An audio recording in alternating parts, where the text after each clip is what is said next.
We've been doing the Honda Adventure. Hello everybody and welcome back to Oxford Motor Park for the second day of the Mecca-X weekend.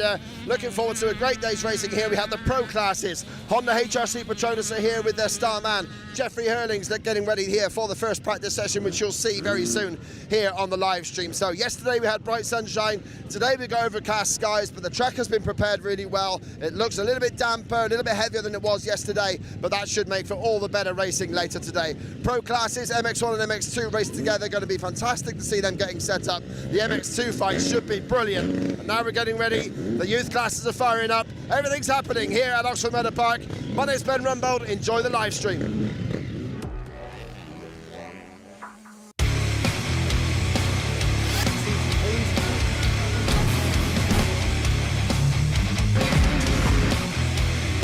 With the collaboration of Honda, Austin Vince and our centre, we've put together this package that involves some amazing trails in northern Spain, some wonderful food, good memories, great scenery, good people around you, like-minded people around you. It's got something for everybody there. It's your choice whether you ride an Africa Twin or a 300L.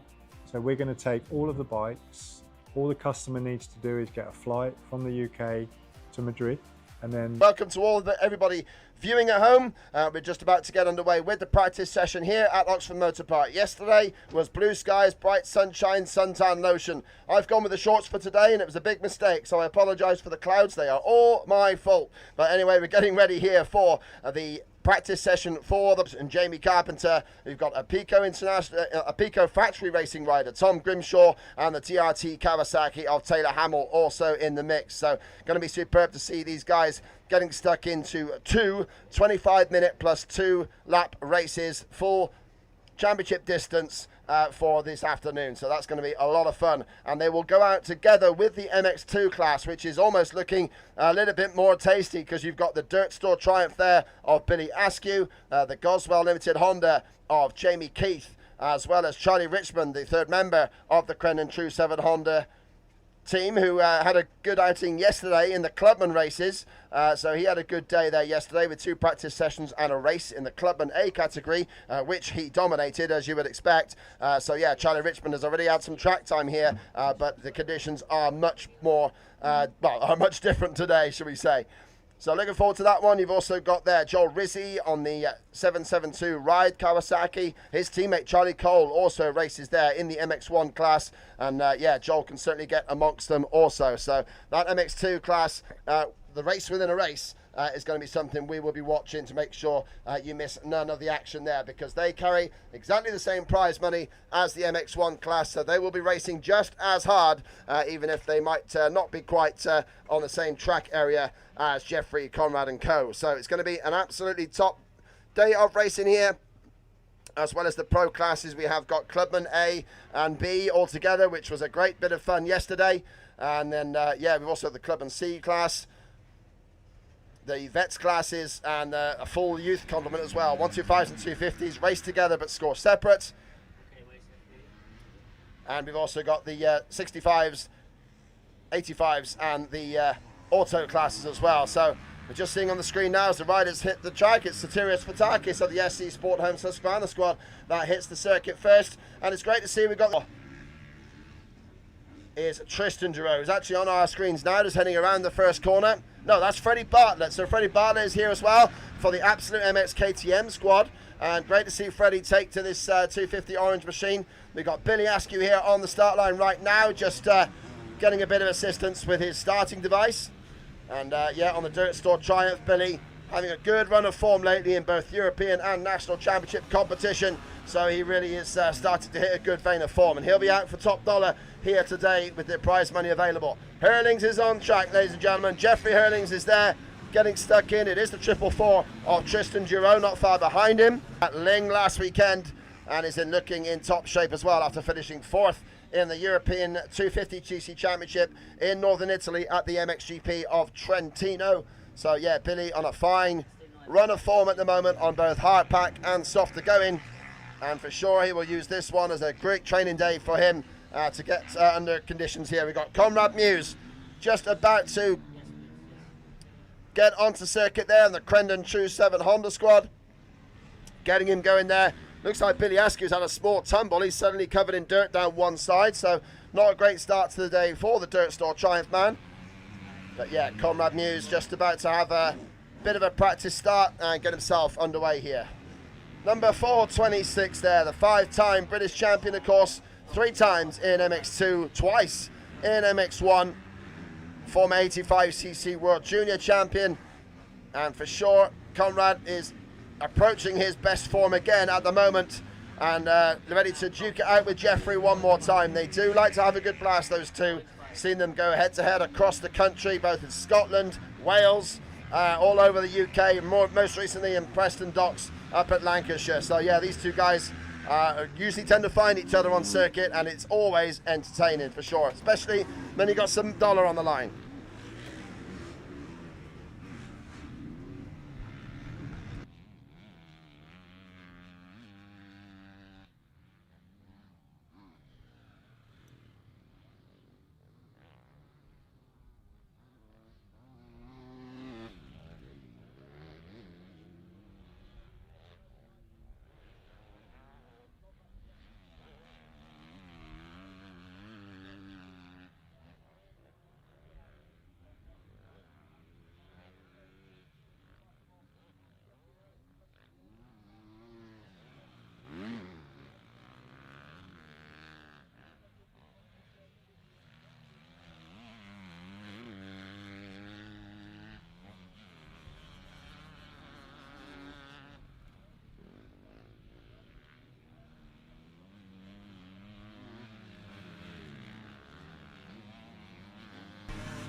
Our cameras pick up the Pico Honda of Tom Grimshaw, the number 16 rider, along the back of the fence at the moment. He has had a difficult season, personal issues there to deal with, but yeah, Tom has come through it as strong as he ever does, and he's at the moment on track just behind the Kawasaki of Taylor Hamill. But yeah, Tom came through with a great 5th overall at Ling last weekend, so yeah, he's also approaching top form. He went on a run of 12 straight race wins through a series of 4 centre regional meetings. So Tom building up confidence there in the Eastern Centre, and now looking good. We've got Billy Askew on our screens here, the Dirt Store Triumph rider, looking crisp on that TF250X machine. It'll be interesting to see what Billy can do here. He has got competition in this MX2 class with the likes of Charlie Richmond and Jamie Keith and Joel Rizzi.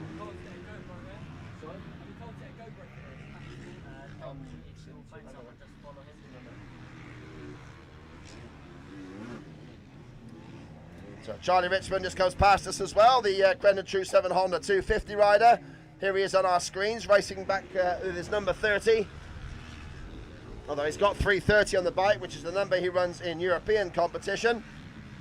So it's good to see Charlie. He had a good day yesterday with great speed in practice and a clear win in the Clubman A class, which you would expect, although we had Josh Greedy there in 2nd place. So Josh is going to have a bit of fun in the Clubman A class as well today. And Freddie Bartlett's just come past me there with a missing front fender. So the front mudguard gone away from that absolute MX KTM. So yeah, Freddie Bartlett obviously having some issues out on track. He's been down there. This is greasy underneath here. Very hard packed surface and rocky as well, of course. So it is loose. It certainly can catch any rider out, even some of the best like we've got here today. Through comes Herlings through the waves, just having a feel for the circuit, getting set up on that HRC Petronas machine. Great to see HRC bring a big money player like Petronas into motocross. Certainly a fantastic outside company to be a partner of. And good to see as well the Giroux brothers here. South African champion is Cameron Giroux, who's reigning MX1 South African champion. Also 2nd in the MX2 category last year. They race multiple classes in South Africa. Shorter races, 80-minute +1. Yeah, for sure, it'd be nice for them to get some extra experience, longer races here as well, like it is at the national championship level. So, yeah, for sure, the two South Africans will be a welcome addition to today's proceedings.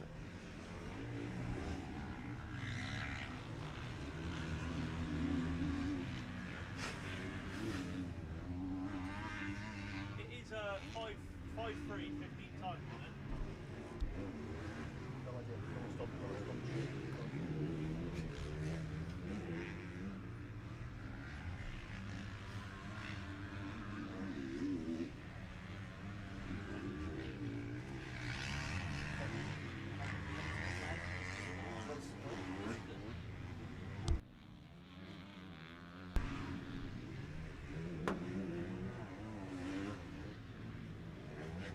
So just our cameras picking up on circuit. Our fastest two riders probably here this weekend.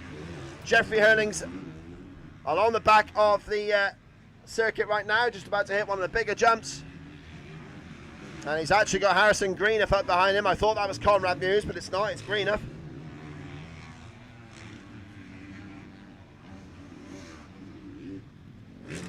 Tom Murphy flashes past on the Apico factory Honda. Looking good for Tom. He's enjoying himself there as a stand-in for Josh Gilbert in that Apico team.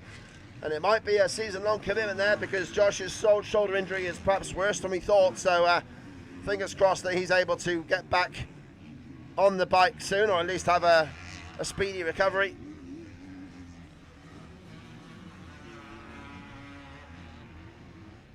And here comes Herlings. Is he on a fast one then?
So 20 minutes of this session.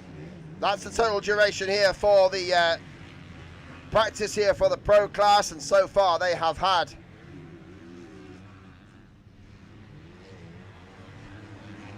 just a couple of minutes of the qualifying time so far. So they are now on their first qualifying lap. So watch for these guys to put in a fast lap and get the best possible gate pick, because it's on the line now. We are following Jeffrey Herlings himself, 5 times world champion, 114 Grand Prix victories.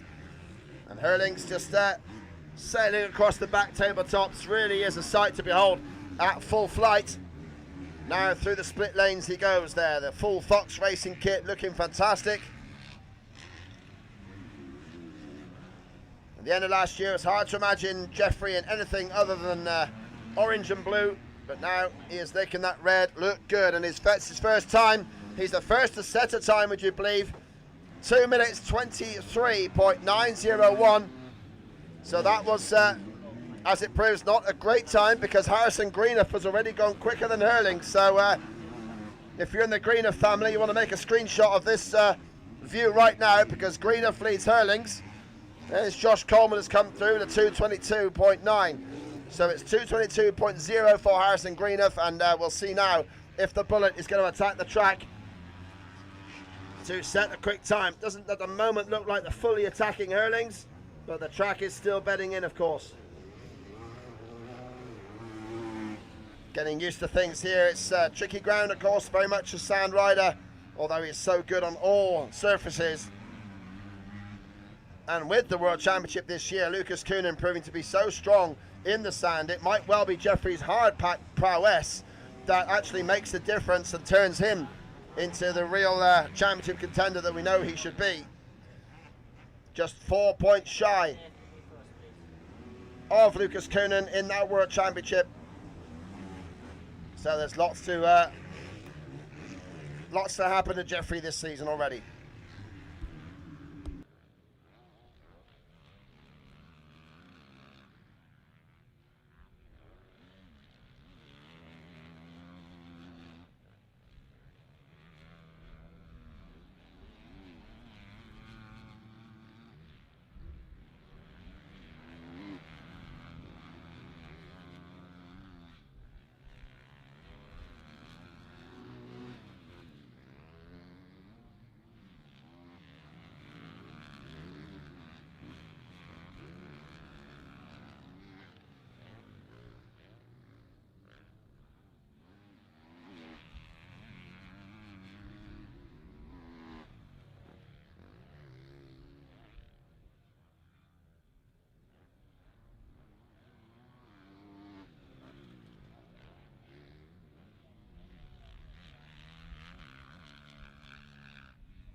So in the first lap times have started to come through now. We've got Herlings on a fast one, trying to improve his spot, but at the moment,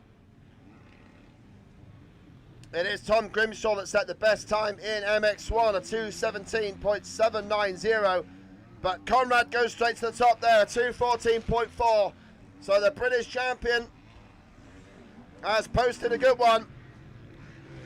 It is Muse at the top now with with Tom Grimshaw there in second place. Cameron Giroux in third in MX1. Charlie Cole in fourth and Charlie Putnam in fifth. So Herlings at the moment on a lap. It's across the back section of the track as we speak. Jamie Keith is the fastest in MX2 at the moment on a 2:16.9, Askew on a 2:17.3, so not much between the MX2 kids. Charlie Richmond also in the mix there, and now Herlings crosses the line. Where is Jeffrey? Well, Jeffrey goes up to fifth place on a 2:19.1, so are we going to see the bullet pull something out of the bag here? 7.5 minutes gone in this 20-minute session.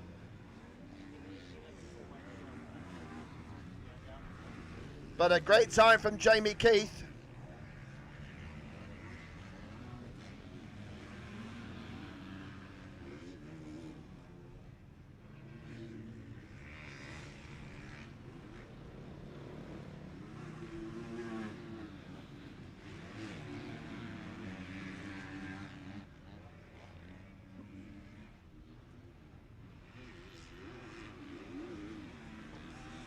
And our cameras pick up Tristan Giroux, the young South African, second in last year's 125cc South African Championship. So yeah, the younger of the two Giroux brothers, and he's put in a decent time at the moment, a 2:28.1. And Askew goes top in MX2, a 16.5 from Billy Askew. So Askew there to the top of MX2, but marginally faster than Jamie Keith, with Charlie Richmond third best in the MX2 class. Joe Rizzi there currently fourth in MX2. Harrison Green have put in a great one there so far. fifth in the class ahead of Freddie Bartlett and Finley Evans. But it is Conrad Muse, and Taylor Hamill's putting in a good effort. Hamill just gets to about a second shy of Conrad. He goes second quickest ahead of Grimshaw. So at the moment it's Conrad Muse fastest, Taylor Hamill second, Tom Grimshaw in third ahead of his teammate Tom Murphy.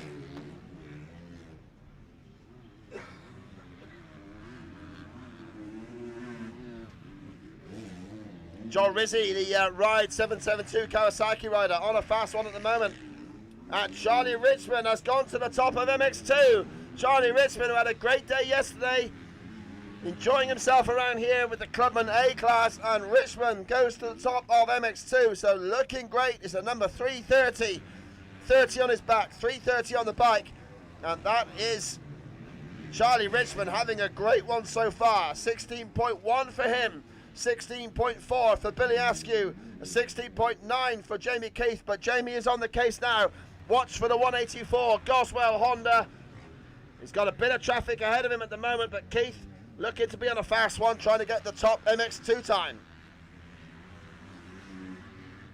Herlings currently sitting 5th in MX1 behind Muse, Hamill, Grimshaw and Murphy.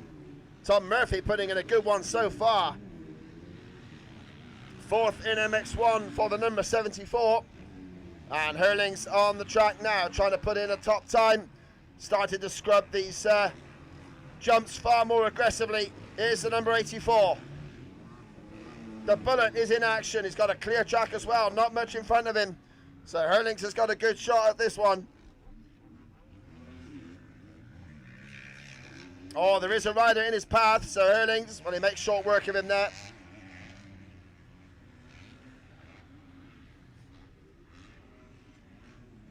But Charlie Richmond looking in great shape in MX2, quickest at the moment, 0.3 faster than Askew, who went down very early on. Early as in the second corner, slipped over, got himself a bit of a brown sleeve.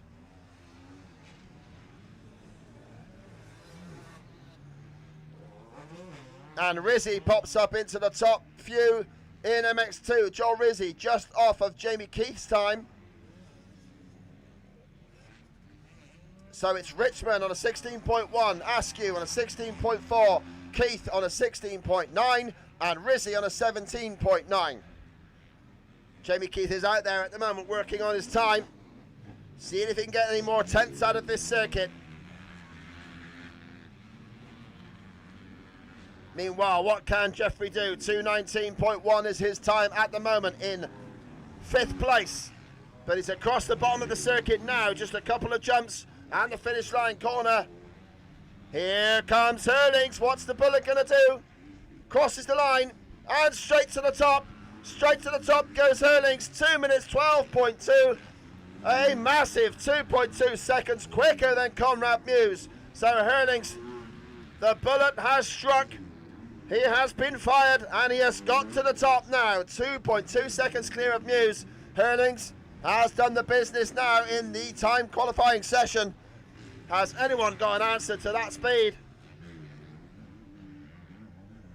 Here it comes now, just leisurely up the wave section, having done the job. A big P1 on the board from the mechanic.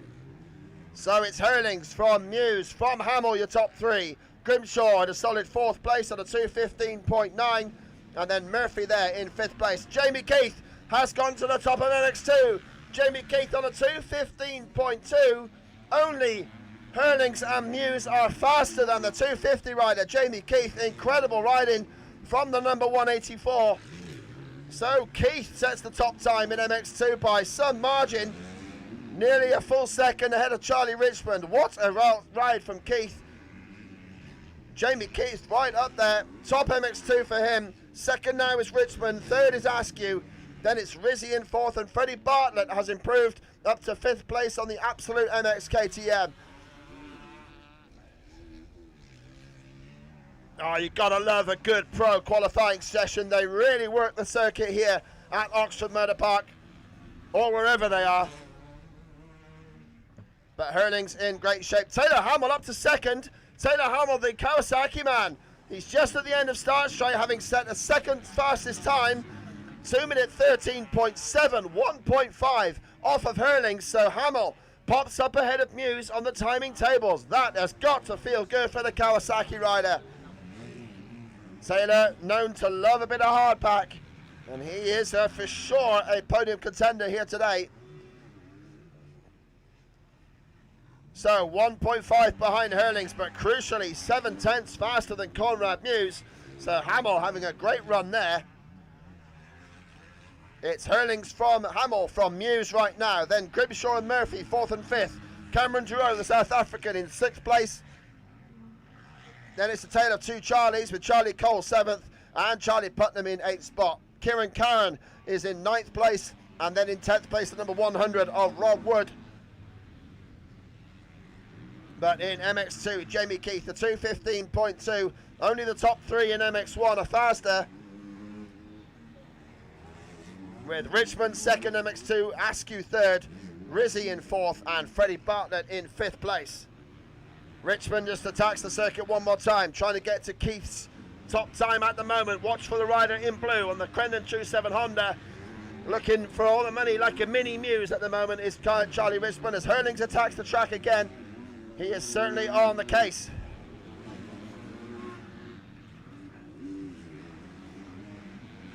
So Freddie Bartlett with no front number plate as well has set a good time up into 5th place. Greenough is 6th in MX2 ahead of Finley Evans, then Josh Coleman, Liam Bennett 9th, and Fotakis Sotiros in 10th place. Then it's Sid Putnam, Conor McGrath, Tristan Durow is 13th, and Ashton Barlow is out there in 14th spot in MX2.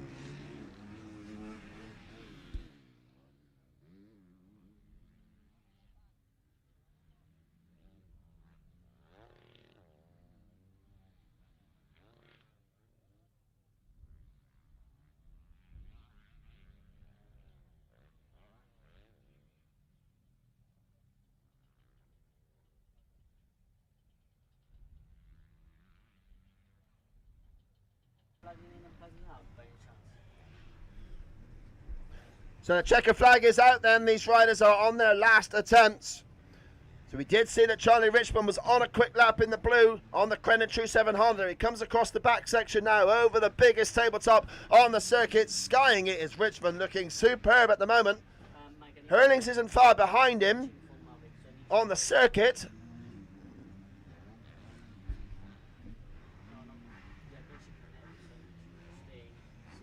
So is this time an improvement for Charlie Richmond? We check on the times. 16.1 was his best. And he does improve in time, but not a place. Richmond drops it to 15.8. So he's still just over half a second behind Jamie Keith in that battle for MX2 supremacy right now. So Herlings comes into the paddock. Looks like everybody else has dealt their cards. And we have the official order for you then. Jeffrey Herlings, your fastest qualifier. He dropped his time to a 2:11.8 at the end there. So that last run for Herlings put in another great time.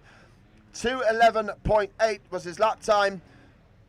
Just under 2 seconds ahead of Taylor Hamill in 2nd place, who gets ahead of Conrad Muse on the timing tables.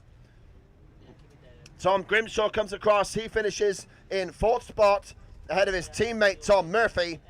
Then we got Cameron Giroux in 6th, Charlie Cole in 7th on the Ride 772 Kawasaki, Charlie Putnam in 8th, Kieran Karen 9th, and Rob Wood in 10th. For MX2, Jamie Keith finishes on a 2:15.2, faster than all but 3 of the MX1 riders. Charlie Richmond there in 2nd place, Billy Askew in 3rd place for Dirt Store Triumph.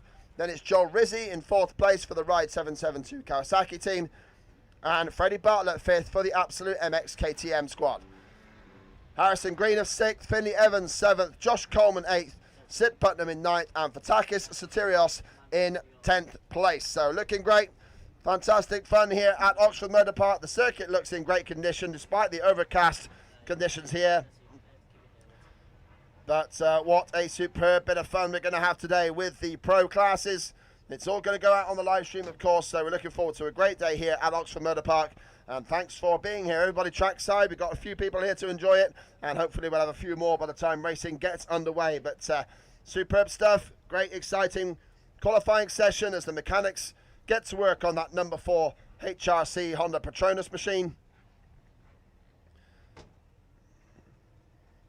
And yep, Herlings has a bit of a breakdown with his mechanic, tell him all what it's all about. A new practice mechanic, I think, for Jeffrey is with him today.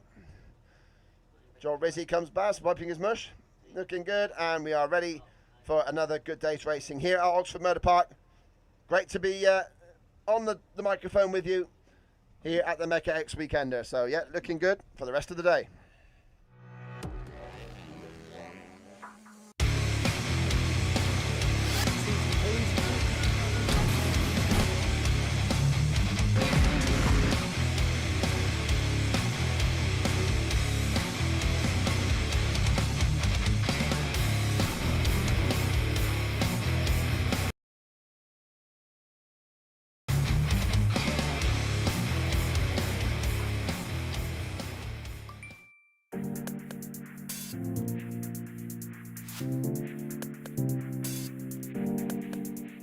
We've been doing the Honda Adventure and the Dave Thorpe Honda Trail School for the last 13 years.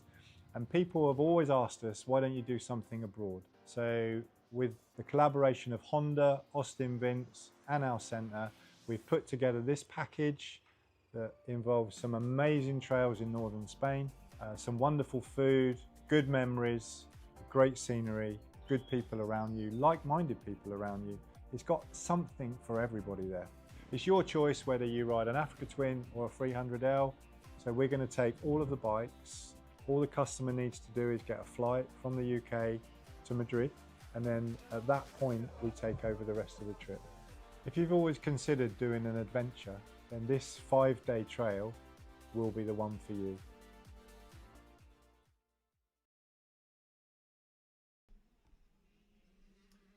Hello everybody there on the live stream. So yeah, my name is Ben Rumbold, looking forward to the good day's racing here. You're now caught up with us live. We are at Oxford Motor Park and the 65cc class just having their second race right now. The first race of the day was for the autos class, their third race of the weekend, and that was won yet again by Ben Matthews, completing a perfect weekend for him to win all 3 races and the overall result in the auto modified class. Second there was Elias Westwick, and that completes his triple there in that position.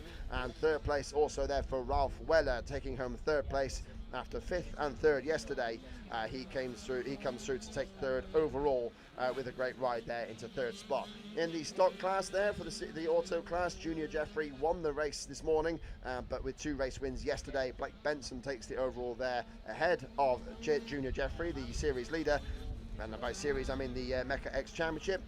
Bear Todd taking 3rd place, as he did twice yesterday, to complete the 3rd overall result. In fact, he was 4th in that race behind Travis Brooks. Travis Brooks didn't have such a great day yesterday, but he takes 3rd in race 1 here today, race 3 I should say. Bear Todd takes 4th place, and he takes 3rd overall in the auto stock class. 65cc class are on circuit at the moment, and that is being dominated, as it was all of yesterday, by Roy Townley, number 80. He is putting in a great show to take a clear win again by the looks of it. Cohen Llewellyn also 2nd, as he was yesterday. He's getting a bit more pressure today in 2nd place. He's got the rider number 278, Archie Pierce, still trying to chase him down, but in fact Llewellyn has pulled well clear now of Pierce. In fact, Pierce has had issues there on that previous lap as I was speaking to you. So Archie Pierce suddenly has been passed by Taylor Clark, who's putting in his best ride of the weekend into 3rd place at the moment. So yeah, 3rd place still in dispute here at the 65cc race, which we've got about 5 minutes left to run with, and then we'll be moving on with the second 85cc race of the day. So we'll just put you through to some brief messages from our partners if we can. So the 65cc class will finish up its race here, and we'll give you the quick results of those, but the 85cc guys are just lining up there, and we'll give you some words from our partners before the 85cc race gets underway.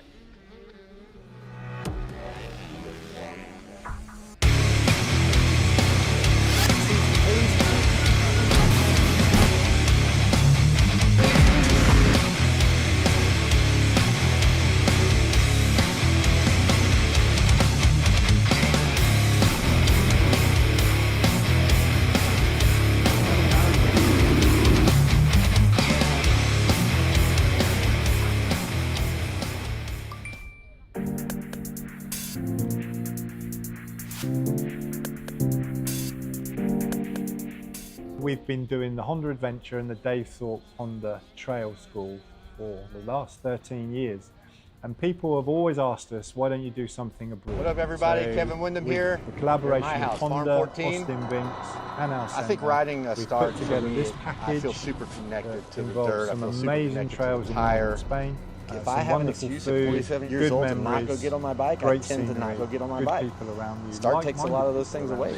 It's got The ergonomic chassis, the balance your of the choice bike. whether you ride an after twin or I just 300 feel like L. where I want So the we're bike gonna to take be, I all can of the get it bikes. there, and that's All a the customer really good needs to do feeling. is get a flight from the UK to Madrid, and then I'm Weston at that Pike. point we take over the rest I'm a of retired Supercross If you've motocross always rider. considered doing an adventure, this 5-day trail will be the one for you.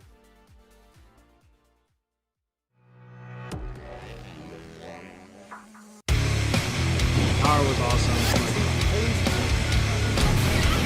Was by far the most powerful machine I've ever ridden on a bike track, and it was insane.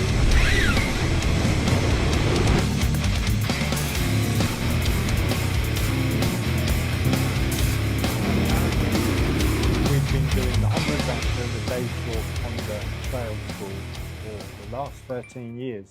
And people have always asked us, why don't you do something abroad? So with the collaboration of Honda, Austin Vince, and our centre, we've put together this package that involves some amazing trails in northern Spain. People have always some wonderful food, good memories, great scenery, good people around you, like-minded people around you. It's got something for everybody there. It's your choice whether you ride an Africa Twin or a 300L. So we're going to take all of the bikes, good memories. All the customer needs to do is get a flight from the UK to Madrid, and then at that point we take over the rest of the trip. It's your choice. If you've always considered doing an adventure, then this 5-day trail will be the one for you. All the customer needs to do is get a flight from the UK. What up, everybody? Kevin Wyndham here. Here at my house, Farm 14. I think riding a start for me, I feel super connected to the dirt. I feel super connected to the tire. If I have an excuse at 47 years old to not go get on my bike, I tend to not go get on my bike. Start takes a lot of those things away. The ergonomic chassis, the balance of the bike. I just feel like where I want the bike to be, I can get it there, and that's a really good feeling. I'm Weston Pike. I'm a retired Supercross motocross rider. This thing is insane power. It was shocking how good the bike was. Super easy to ride. It jumped very well. The power was awesome. Like being able to tune the power, it was just insane. It was by far the most powerful machine I've ever ridden on a dirt bike track, and it was insane. People have always asked us why don't we do something abroad. So with the collaboration of Honda, Austin Vince, and our centre, we've put together this package. We've been doing the Honda Adventure and the Dave Thorpe amazing trails in northern Spain. Some wonderful food, good memories. And people have always asked us, why don't you do something around you, like-minded people around you. With the collaboration of Honda, Austin Vince, and our centre, choice whether you ride put together this package that involves some amazing trails in northern Spain. Some wonderful food, good memories, great scenery, good people around you, like-minded people around you. It's got something considered for everybody there. It's your choice whether you ride an Africa Twin or a 300L. So we're going to take all of the bikes. All the customer needs to do is get a flight from the UK to Madrid, and then at that point we take over the rest of the trip. If you've always considered doing an adventure, then this 5-day trail will be the one for you. What up, everybody? Kevin Wyndham here. Here at my house, Farm 14. I think riding a start for me, I feel super connected to the dirt. I feel super connected to the tire. If I have an excuse at 47 years old to not go get on my bike, I tend to not go get on my bike. Start takes a lot of those things away. The ergonomic chassis, the balance of the bike. Doing the Honda Adventure and the I just feel like where I want the bike to be, I can get it there, and that's a really good feeling. And people have always asked us, why don't you do something abroad? So I'm Weston Pike.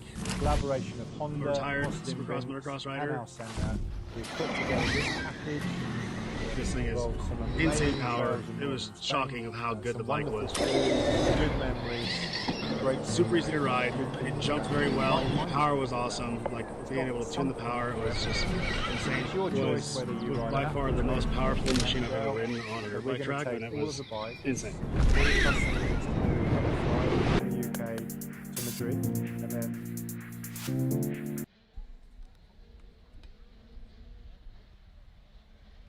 Okay, thanks then, live stream viewers. You will be patched into trackside commentary as well, but right now this is just for you live stream viewers out there. We've just seen the end of the 65cc race, and Roy Townley did indeed complete a perfect triple win for the overall victory there for 3 motos out of 3. Cohen went in taking 3 seconds. He took second overall. Taylor Clark was third in that last race, but Archie Pierce with 2 thirds yesterday recovered from a crash to take 4th in race 3, and he takes 3rd overall. So we have now the 85cc class you can see on your start line, and yeah, we'll talk to both live stream and trackside in the microphone next to me just now, so we'll get the 2 microphones working. But yeah, thanks so much for tuning in to the broadcast here. The 85cc race is about to get underway.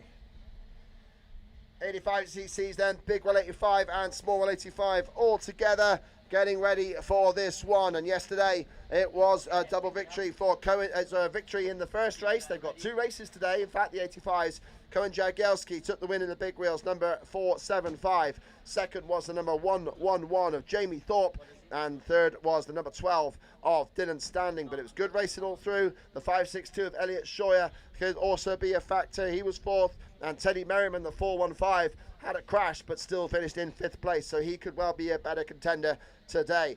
In the small wheels, there was victory for the number 117 of Johnny Wright, making it 4 in a row in this Mecca-X series for the number 117 rider. So he's going to be a strong contender. Also there was Jimmy Ball, the number 10. He was 2nd yesterday in the small wheels. Harrison McNeil, the 572, was 3rd. So those are your leading contenders here. Louis Pete, the number 7 rider, leads the small wheel 85 championship, but the big wheel 85 championship being led at the moment by Nathan Weaver, the number 20. So there's all sorts of different conundrums going on here with the championships and the overalls, but of course these guys have got 2 races today, and we'll see who comes out on top. After the 85cc race, we have got the pro class. So the pro class is to come.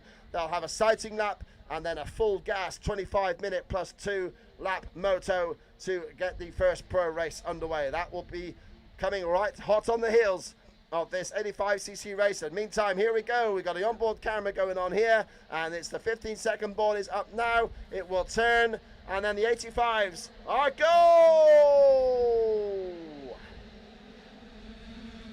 In they fire to that first corner. Cohen Jagielski doing superbly well. Jimmy Ball on the small wheel, number 10, has got a cracking start.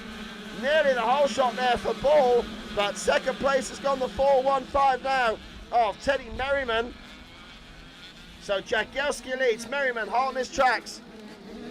Up into 3rd has gone the number 480 there of Henry Lewis.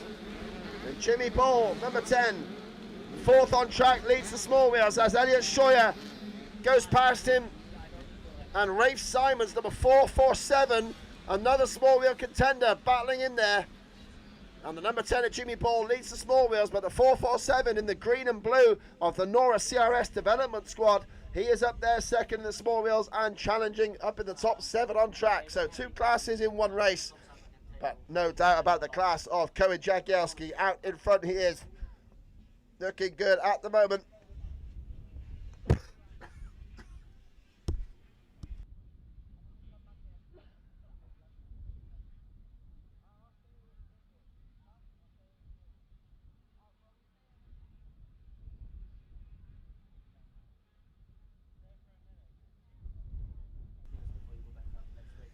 Jimmy Ball with our onboard camera here on the live stream, looking good at the moment, still leading the small wheel battle as they head towards the far southern end of the circuit. And just to remind you there on the live stream as well as trackside, we're kind of like on a compass point here. The very north of the track is the finish line. The bottom end of the track is the very south.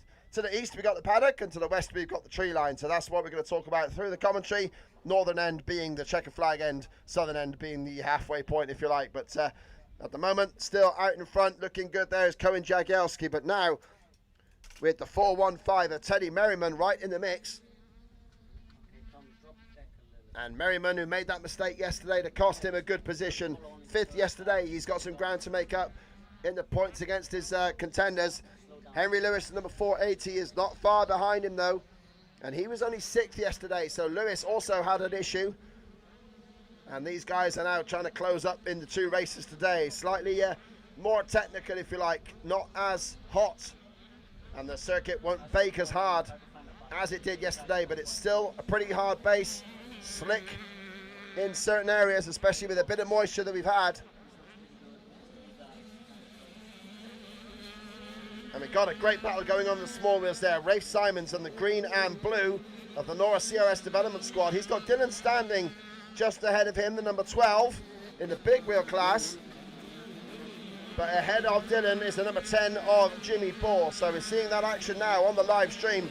Great to see Jimmy Ball out in front of the number 10. He's carrying our onboard camera as well, so brilliant to see the footage from him as they go past the commentary point. We're on board now with Jimmy Ball, looking in great style, taking those tight ruts. Really nice tight line for Ball there, and that works well as he's got the company though of Dylan Standing, the big wheel rider. Just goes up the inside of him, doesn't affect Jimmy Ball in terms of the position. He was 2nd yesterday to Johnny Wright, but Johnny not having such a good start in this one. And at the moment, Jimmy Ball leads that small wheel class.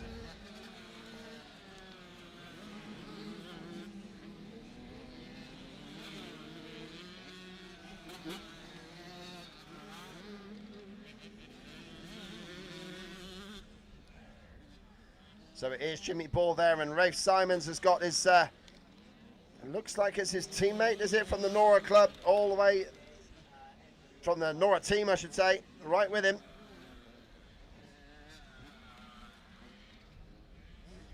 Oh, running wide there is Simons. He's getting pressure there, not quite sure the number on that bike, but looks like that Simons getting some pressure, and it is the 117 that's chasing him. So there was yesterday's leader, Johnny Wright. Sorry, yesterday's small wheel 85 winner, Johnny Wright, is now pressuring Simons for 2nd in the small wheel class as they both try and chase down the leader in this race in the small wheels, Jimmy Ball.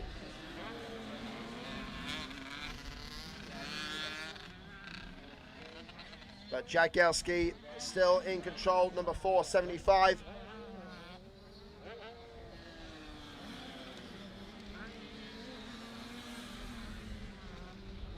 In control and pulling clear in this one, he is.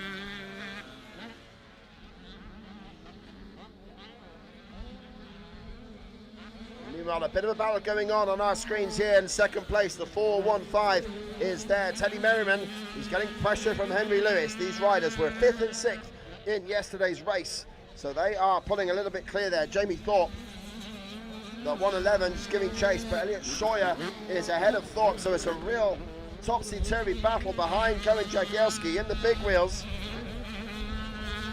2nd at the moment there in that running is the 415 of Teddy Merriman. He's getting pressure, so it's all a complete turnaround from yesterday. It's Merriman in 2nd in the big wheels, ahead of Henry Lewis.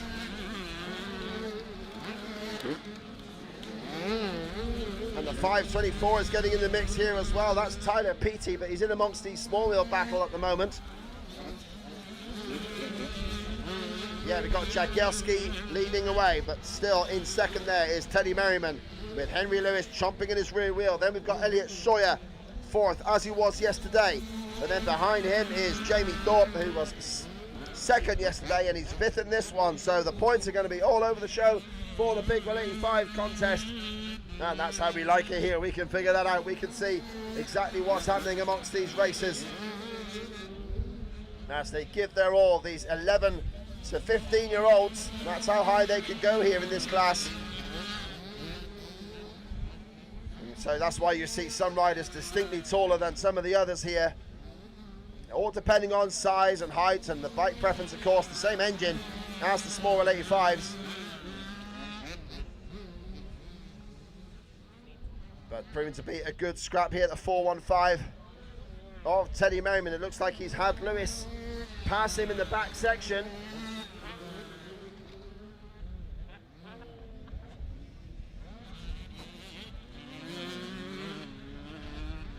No, not quite. It looks like, yeah, no, Lewis has taken him. It's the 480 that does lead the 415. So there it is, Henry Lewis ahead of Teddy Merriman now, second and third as they cross the line. Right at the top of the circuit right now.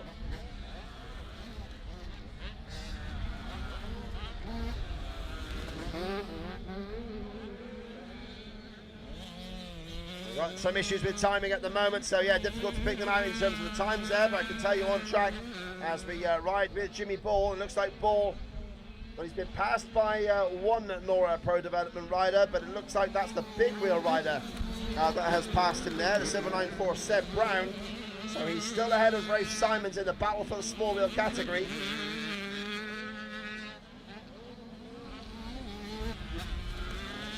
Sawyer still there, Elliot Sawyer that is still fourth in the big wheels, ahead of Jamie Thorpe, the number 111.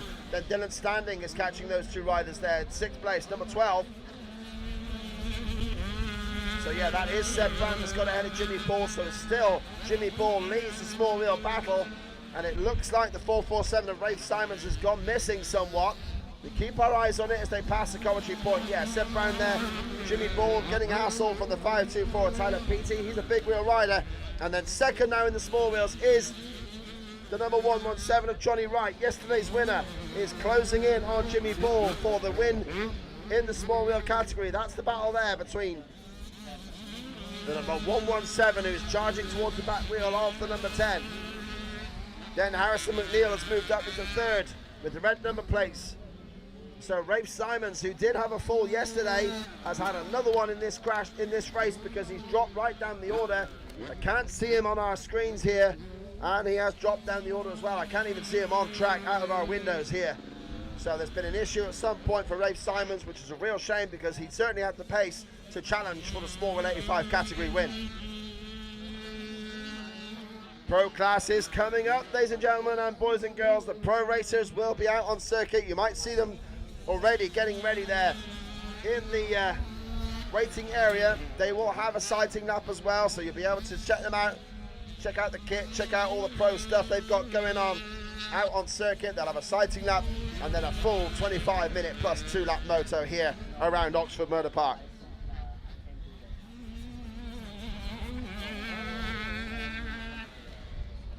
Jagielski still marching away at the head of the field there. Number 475 it is. Leads the way.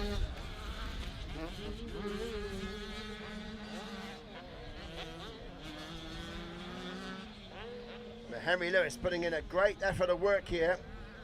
In second place, he's pulled away from Teddy Merriman. 480 leading the 415. Great scrapping behind as well. It's a two-way battle for fourth place as Elliot Sawyer has been joined by Jamie Thorpe. So Thorpe not having such a great start in this one. He's having to battle through. He's come through. He was second yesterday, but now he's in fifth, trying to pass Elliot Sawyer for fourth spot. Great battle between the 562 and the green number plates of number 111. The two of them close as we focus on second place rider in screen right now, Henry Lewis. Looking very good. Oh, and Jamie Thorpe has dropped it. The 111 has gone down. Dylan Standing goes past him into fifth place. So Jamie Thorpe remounts back in sixth place now. So Thorpe having a nightmare in this one.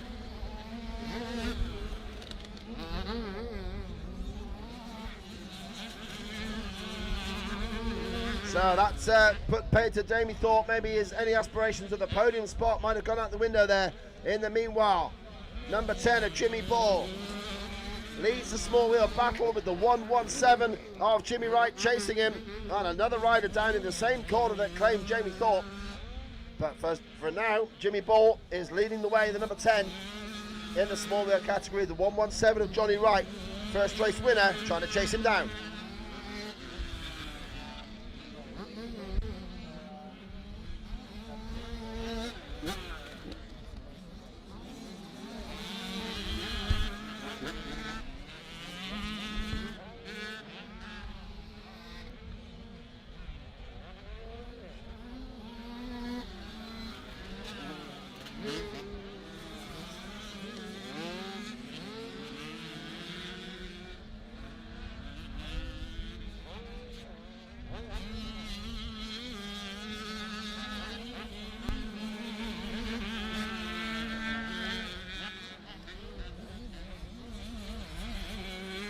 So the 85cc battle then in the closing few laps now. Still Cohen Jagielski out in front. Henry Lewis 26.5 seconds back. So Jagielski putting a number on everybody here. Teddy Merriman still down third place, but Dylan Standing has got past Elliot Scheuer now for fourth place. So Dylan Standing, number 12, putting in a great ride here. Leads Elliot Scheuer. They just cut past our commentary point here with Jamie Thorpe not out of it. Thorpe is still on the case, still trying to chase them down from sixth place. Seb Brown is seventh for the Nora CRS development squad, the blue and green distinctive colours there. He's being chased by Tyler Peaty, the 5.24, as he goes past the spectator area. And Jimmy Ball, the number 10, looking solid at the moment, can't quite shake off the attentions of Louis Wright. Sorry, of Johnny Wright, as Johnny Wright chases him down. So Jimmy Ball leading Johnny Wright in the small wheel battle, number 10, on the S-Briggs Commercials gas machine, ahead of the 117 KTM of Johnny Wright. Those two lead in the small wheel category. Harrison McNeil, the number 572 with the red number plates. He is the one in third place at the moment in the small wheel category. And he's got the 89 of Harry Hackett chasing him down in fourth place. Hackett, that's a good ride from him.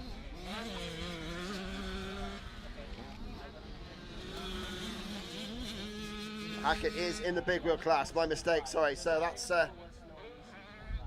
where we are with that one, but still Cohen Jagielski marches away with this one. Jagielski, your race leader at the end of the start straight at the moment. There's your race leader heading towards the spectator area, just about to pass the commentary point.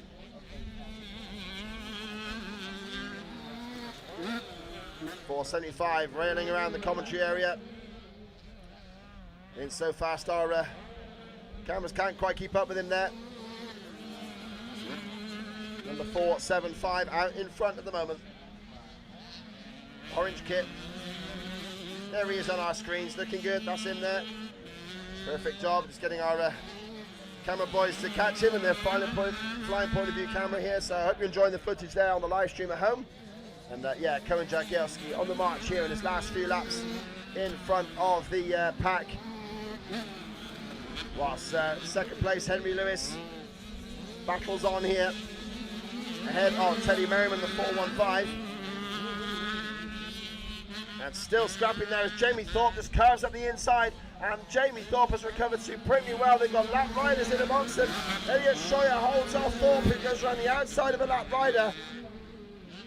Just by our commentary point, we can see that Elliot Scheuer is holding off Jamie Thorpe in the battle for fourth place. They've both got past Dylan Standing now.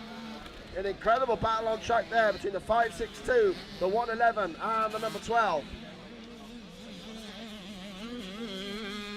Meanwhile, the number 10 of Jimmy Ball still leading the small wheel battle. Here he comes now at the end of the start straight as the small wheel 85 leader.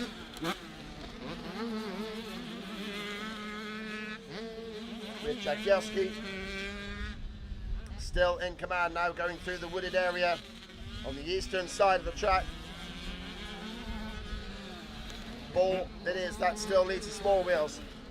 Johnny Wright closing in though, as Jagielski heads towards the finish line area.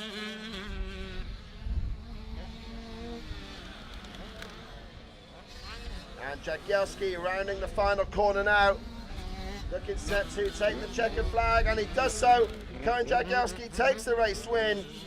Looking back like, where is everybody? And Jagielski has got the attitude, he's got it there, and he's certainly got the pace. Great work there from Jagielski. We checked through to see the battles behind, because it was certainly close for fourth place. Henry Lewis in second. That's still clear, you can see him from our windows here.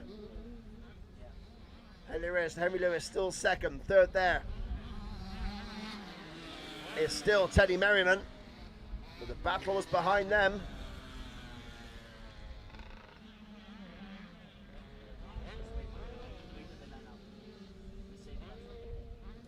They come through, it looks like,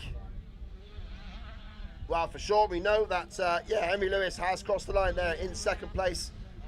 Teddy Merriman is third. We're on board with Jimmy Ball, the small 85 leader, looking to bring this one home on his last lap.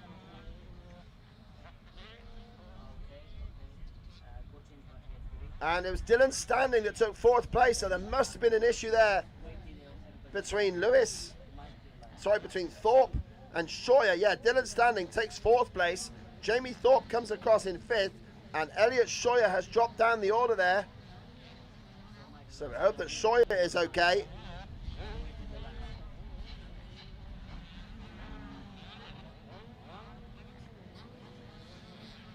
Elliot Scheuer had twins, so our cameraman did well, taking that by just 3 seconds ahead of Johnny Wright in second place in the small wheel category. And Harrison McNeil there in third spot.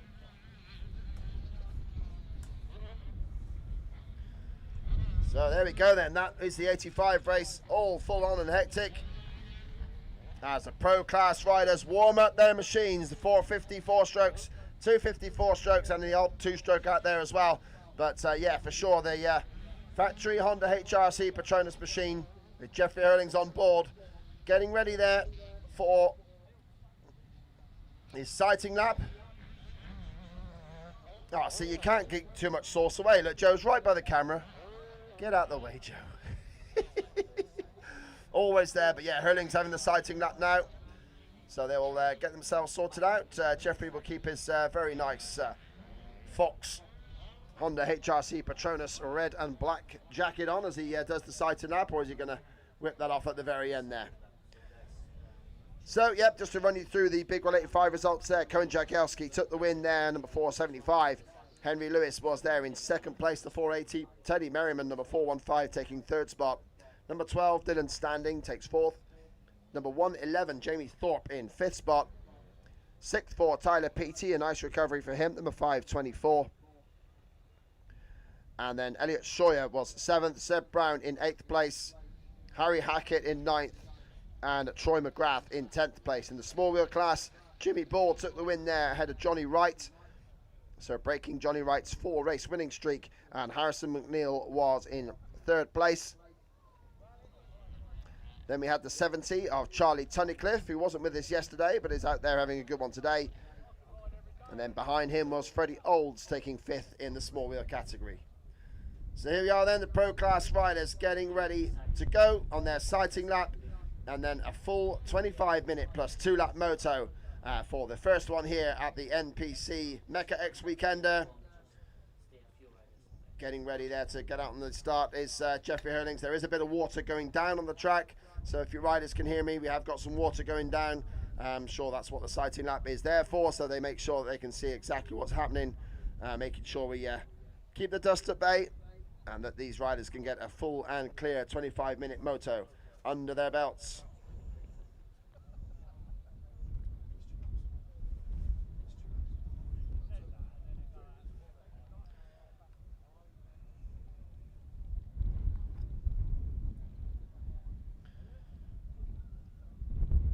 So yeah, Jeffrey Herlings just getting things under control there on the Honda HRC Petronas machine. Taylor Hamill sending a great time in qualifying there, getting into second place overall ahead of Conrad Muse. So there might be a little green Kawasaki behind a couple of those top Hondas that are lining up. But thanks for joining us on the live stream. Hope you're enjoying things there. We've got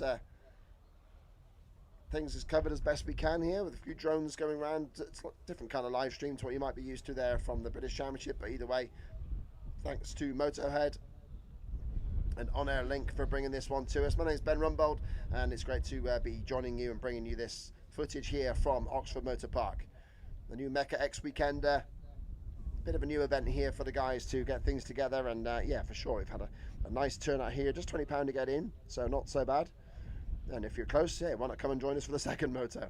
That won't be too far away, so yeah, looking good from this side of it. The Oxford Motor Park has been put into place on MOD land, of course, fully developed and looking in great condition. Should be good 2-minute plus lap times for these guys. As Jeffrey Herlings leads the way out onto the sighting lap, then they will go to the line in the order in which they qualified. So that will be Herlings ahead of Taylor Hamill on the Dixon Racing Kawasaki. Then it will be Conrad Muse on the Crendon True 7 Honda. Then sensationally, Jamie Keith, the top MX2 rider on the Goswell Honda, was fourth fastest. And he was there ahead of Charlie Richmond on the Crendon True 7 250F Honda. Billy Askew also got in the mix there. Tom Grimshaw, the 6th fastest qualifier there, just ahead of Richmond. It was Askew who got in behind Jamie Keith. Then you got Joel Rizzi, the 250 rider on the 772 Ride Kawasaki. A couple of late entries for you there. The number 584 is Cameron Duro, the South African champion from last year in the MX1 category. 4 times a racer at the Motocross of Nations, qualifying each time for South Africa, getting them into the main races. So Cameron Duro, number 584 on the 450 Chambers KTM. Great to see Chambers giving these guys a chance. He's riding Adam Sterry's bike here for a few rounds, a few races in the UK.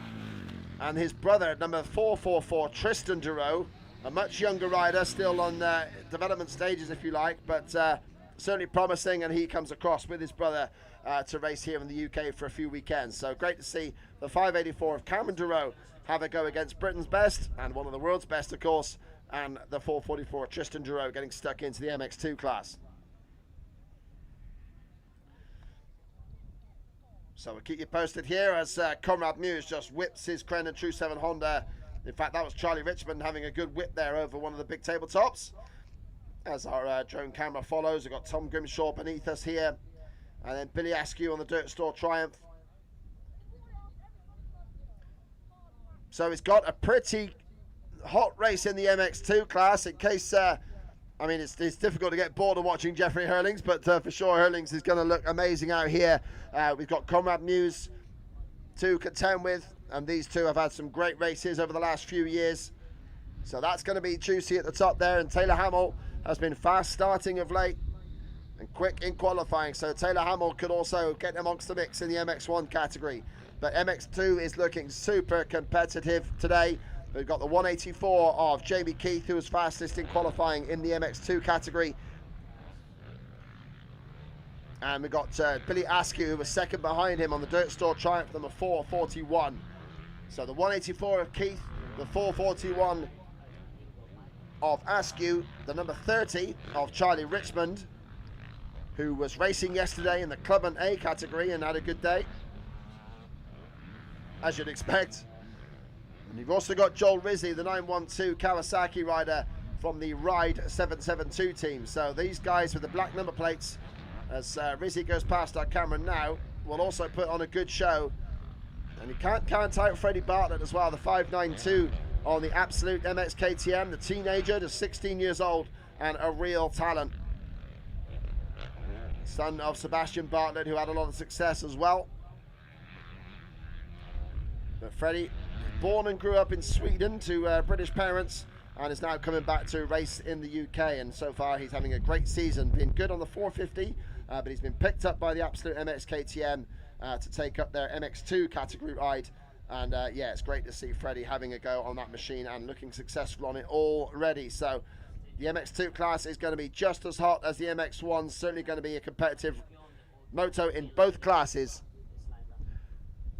Sadly, we haven't got Jamie Carpenter here, the number 184 Crendon True 7 Honda rider. He did have a big crash in qualifying at the British Round at the weekend just gone.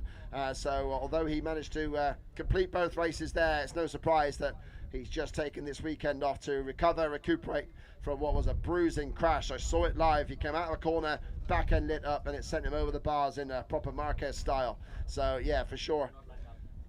Jamie Carpenter is just taking the weekend off to recover from that one, but still we'll have some great racing here for you in the MX1 class. Number 84, Jeffrey Herlings, your fastest qualifier then. He delivered an absolutely storming lap there at the very end of the session. He was quickest already, but then went another second or so quicker. 2:11.8 was his top time. 2:13.7 for Taylor Hamill in second. Conrad Muse at 2:14.4. And then, yeah, the battle behind him. Jamie Keith at 2:15.2, Charlie Richmond at 2:15.8. So MX2 is looking close. Billy Askew in amongst them as well. And so is Joel Rizzi, also in a similar time bracket. The Apico factory Hondas looking good. The number 16 of Tom Grimshaw. And the number 74 of Tom Murphy. A tale of two Toms for the Apico team. And then the 584, Cameron Giroux. The camera focuses on number 28, Charlie Cole, on the Ride 772 Kawasaki. Next to the 91 of Charlie Putnam on the SC Sport Homes Husqvarna. Those two should be giving us a good show as well. They were close in qualification. And number 14 of Harrison Greenup in amongst the mix. He's actually in the MX2 category, despite his white number plate there. And the reason for that is that Harrison is on a 252-stroke machine. Didn't quite see what bike it was. Sorry about that. I think it's a Honda, but we'll double check. No, it won't be a Honda because they don't make two strokes anymore, of course. Finley Evans, number 12, also a top pro rider, had some good rides recently in MX2.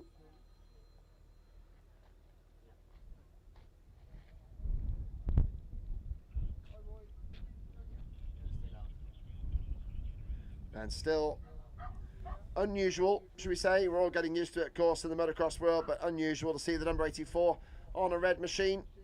It's gone for a complete change, of course, in terms of kit, graphics, even the number design.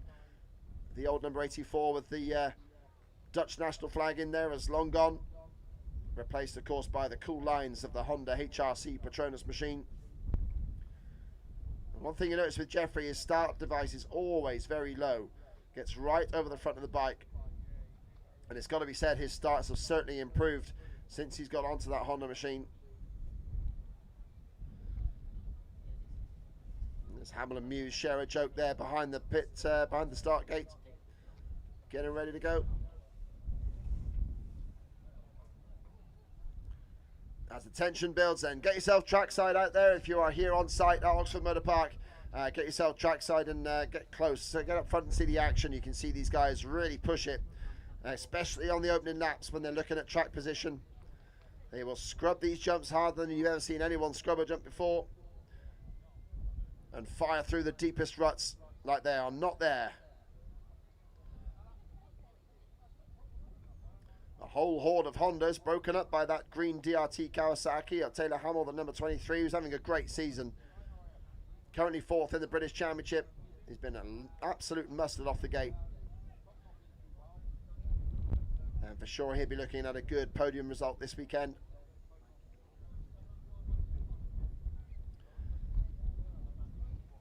So just for your visual guide, and I've got to confess, this is also helpful for me as a commentator there. You've got the red shirt there of Jeffrey Herlings, the blue shirt of Taylor Hamill, the grey is being favoured by Conrad Muse and also by Jamie Keith.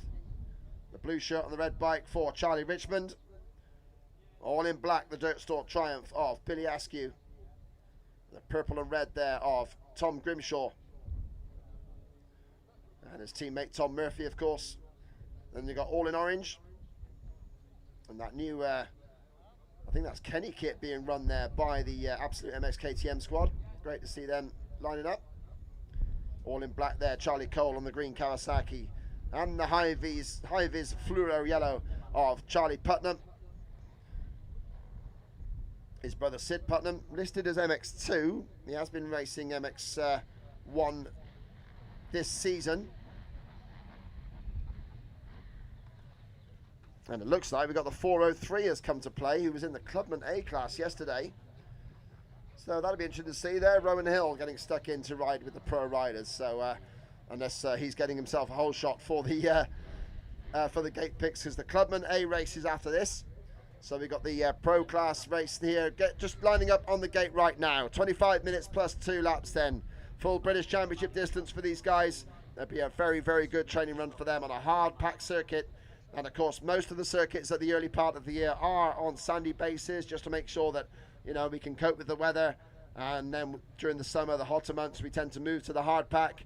And that's exactly what we're doing here. So this will be a good workout for all of these guys. Jeffrey Herlings, the 84, has got Tom Grimshaw lining up next to him. So Grimshaw might want to get the anchor in on the 84.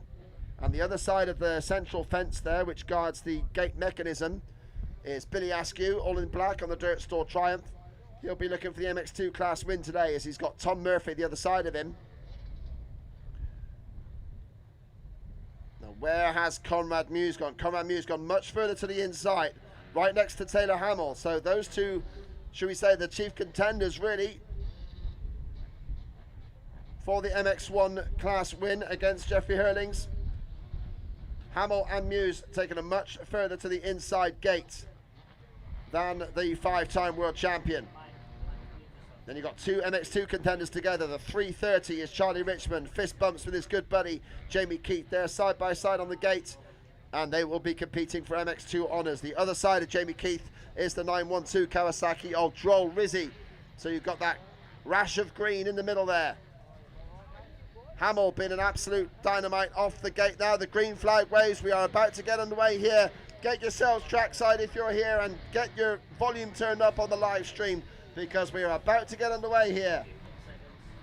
15-second board gets up. It will turn to 5. And after the 5-second turns, the pro class today, race 1 is go! Hurling's got an absolute peach out of the gate. He's got Murphy alongside him, and Grimshaw's got a great one as well. So it's the Apico boys chasing Herlings, as Grimshaw was briefly second. He's got Muse trying to go around the outside of him. Grimshaw makes Muse work for it, and he pinches off the Crendon rider. So it is Grimshaw that is holding on to second place ahead of Conrad Muse. Charlie Cole has had a great start, 4th place for the Ride 772 Kawasaki man. And Murphy battles with Taylor Hamill. Then you got Putnam in amongst the mix. Looks like the top MX2 rider is going down between Richmond and Keith at the moment. But Herlings, I said those starts have been getting better as Conrad Muse just dances around the outside. Oh, Tom Grimshaw to take second place. It's not been a great start for Taylor Hamill here, but Conrad still has not disposed of Grimshaw at the Buckinghamshire rider is not letting him get away with this. But Conrad up to second place there as Charlie Cole in the black battles with his fellow Kawasaki rider. Taylor Hamill back in 5th place is not what Taylor wanted from this one, but at the moment he's chasing down Charlie Cole, who's had a great start in the black shirt, the number 28, as Herlings heads back from the most southern point of the circuit, back down the east side through the trees. Herlings leads on the Honda HRC Patronus machine over some of the biggest jumps in the middle of the track. And Muse gives chase now then. Conrad loves to mix it up with Herlings. We've got a 5-time British champion trying to chase down a 5-time world champion. And Herlings and Muse is scrubbing these jumps absolutely beautifully. Herlings did say after practice that he was struggling with some of the differences in the jumps. Some of them are longer than others. And of course Conrad has been here before, so he will know more of what it takes with the jumps to see what they are like. And they are not dropping Tom Grimshaw. Grimshaw is really sticking in there on the number 16 Apico Honda. And perhaps that track familiarity for Muse and even for Grimshaw are giving them an advantage here as they try to chase down Herlings. But yeah, Herlings did say that some of these jumps are just longer than others. It's a fun track, they're enjoying it, enjoying the hard pack experience after a lot of sand riding. And Herlings there trying to adjust to the different size jumps around this Oxford circuit as Charlie Cole holds on to 4th ahead of Taylor Hamill. Tom Murphy in 6th place. Askew leads the MX2 battle. He's got Jamie Keith right behind him though.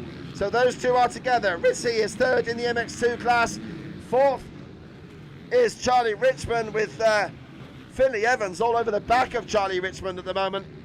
So those two having a really good scrap in the middle of the pack for the MX2 honours. But at the moment, Conrad Muse trying to stop Herlings from dancing away with this. But Jeffrey's got a clear track. And we all know what he can do with that. He can romp away with this, but Muse cutting super tight lines before the wave section. Getting a drier exit line, a bit more drive. Although there's a big water splash at the end of those waves. Now Hamill has passed Charlie Cole. He's got up to 4th place on that TRT Kawasaki and drawn right up to the back wheel of Tom Grimshaw. So Grimshaw's 3rd place is in jeopardy. Hamill cuts a tight line before the big tabletop at the south end of the circuit. They're at the southernmost point now, working their way back up towards us. On a yellow flag for someone. I think that's Tom Murphy that's gone down. Just saw on the edge of our screens here the rider in purple, so I think it's Murphy that's gone down, and Ashton Barlow has also had to go into the paddock there. Not sure if that was for goggles, but the number 82 rejoins at the back of the field. So then, Herlings starting to get the Oxford circuit dialed in. He leads the way at the moment.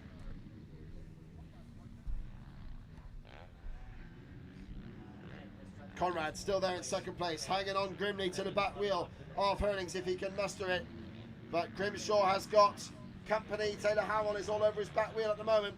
Charlie Cole's putting in a great ride in 5th place. That certainly is more than we expected from Charlie Cole. He's doing superbly well at the moment.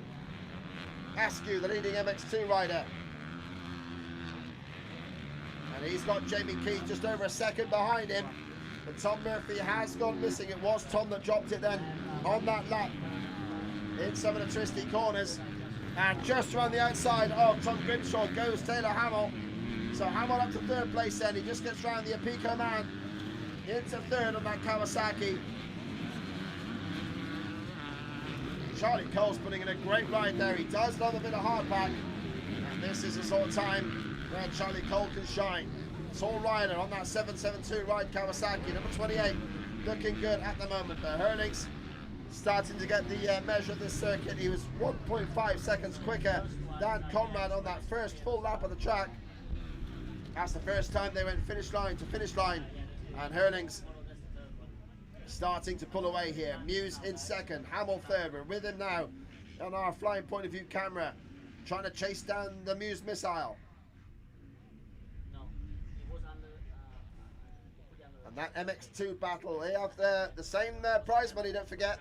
So that MX2 battle is just as valuable to those riders within it.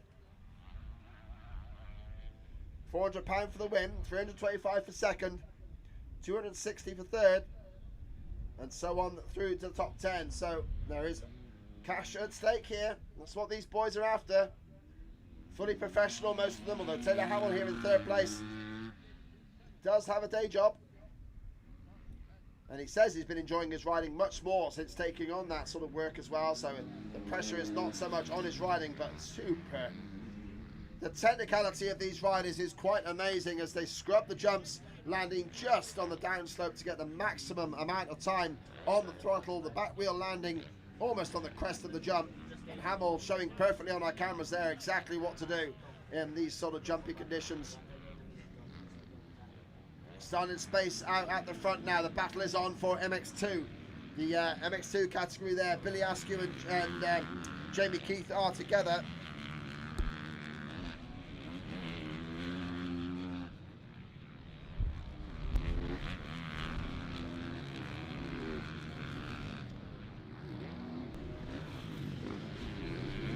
And the start straight then for the MX2 battle. This is close between these two riders. We pick it up on our cameras now. Absolutely perfect there from our crew. And Jamie Keith, he's fast around here. His brother Jack had a great day yesterday in the Clubman C class, winning by over a minute. But Jamie Keith now trying to chase down the MX2 leader, Billy Askew. They go past our spectator area. Deep ruts in this right-hander. And Askew gets the better of it, pulls away slightly from Jamie Keith. But a great battle going on here. Charlie Putnam is behind them on track in the MX1 class. And then you got Cameron Giroux. Freddie Bartlett currently 3rd in the MX2 category for the Absolute MX KTM squad. And Bartlett, ahead of Joel Rizzi, is in a great shape at the moment. The next one is, I think,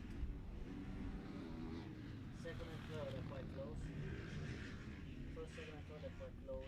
Third, fourth are quite close. So Askew and Keith railing round together then. They are close on circuit, less than a second between them now. Jamie Keith trying to put the pressure on Billy Askew for the MX2 class win as Herlings sails out of the woods in front of Conrad Muse. They really can let these big 450s fly over these massive jumps here. 7.5 minutes gone. They're just a third of the way into their race. And Herlings loving the track after qualifying. He said that he really could get stuck into it here. And to be fair, although we are missing the sunshine of yesterday, it certainly is better for the track that the watering has been able to take hold And we've not got a wisp of dust anywhere around this circuit.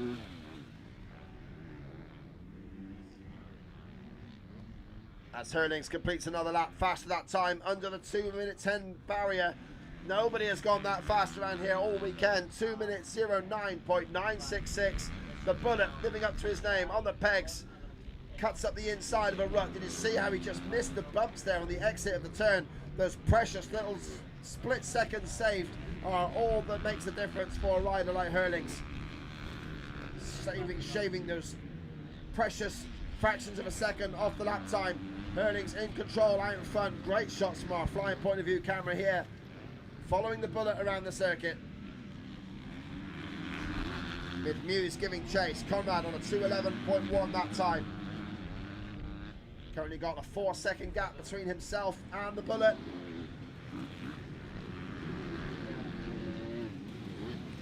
The Honda HRC Patronus rider, 114 Grand Prix wins to his name. 2 of them on this machine he's riding this year.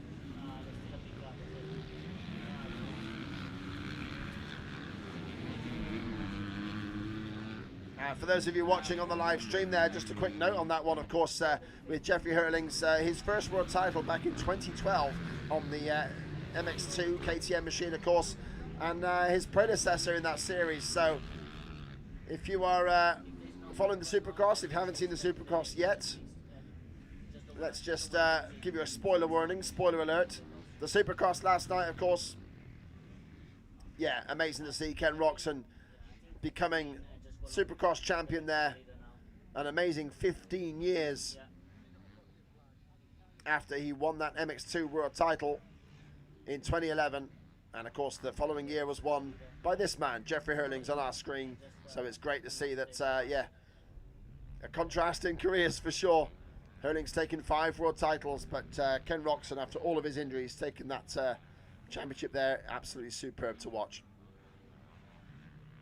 I spoke to Jeffrey about it this morning and he was like, yeah, that's pretty cool, man. So yeah, there's no doubt about it that there is some shared respect there. So that time around then, 2:09.9 was the best time for Herlings, but Herlings on a 2:10.7 on that last lap as he works his way past a cruising Ashton Barlow there. But it's still Conrad Muse out in second place at the moment, trying to chase down Jeffrey Herlings. The gap was held steady. In fact, Muse was marginally faster there, just 100th of a second quicker than Herlings. So Muse slightly faster. He's keeping Herlings honest there. The gap just...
Keith a bit tidy around that corner that time.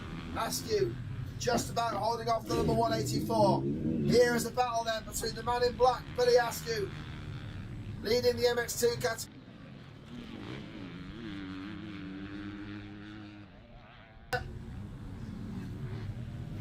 Our drone comes into land here as Askew gets.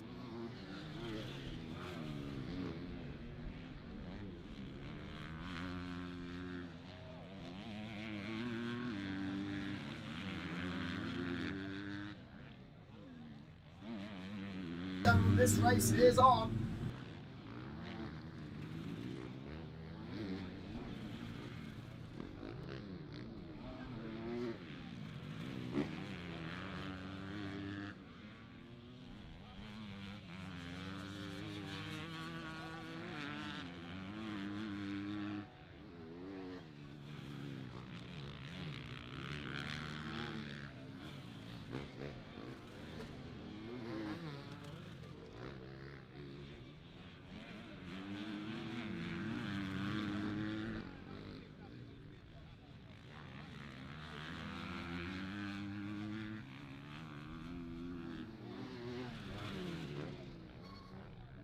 That sent us brawling.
a lap down, but they're still chasing hard, of course. Points means prizes here in MX2. Just as it does in the MX1 class. Tape it a minute. Give me 1 minute, I'll tape it. Is it on or on? It's a mic, yeah. It's a mic, yeah. Is it on? Yeah.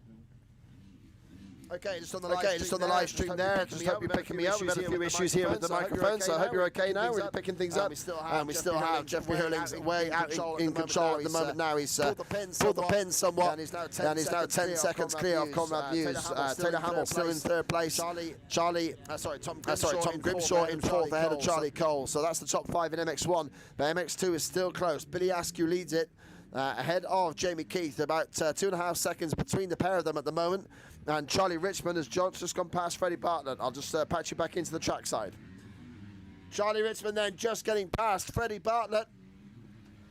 So that is the MX2 podium places there, and the Honda crew pleased with that, because Charlie Richmond, who had a good race here yesterday in the Clubman class, and Bartlett is not lying down though. Freddie giving him a race.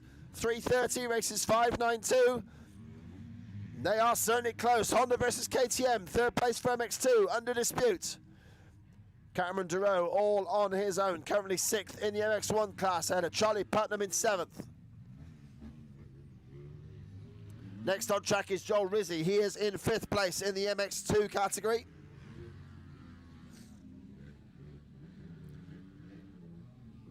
As Jeffrey Herlings with a 2-lap board. Comes in that red and white Fox racing gear, looking superb as always. They always look good when you're winning.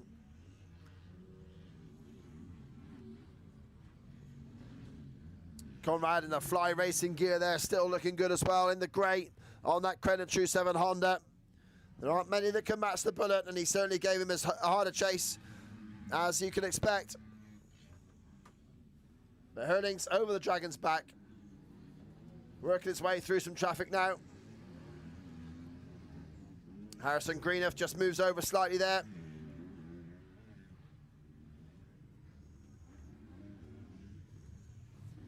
And the MX2 battle still not done. Askew still leads it. He's got a lap rider between himself and Jamie Keith. At the moment, Jamie unable to pull the pin and get past Askew.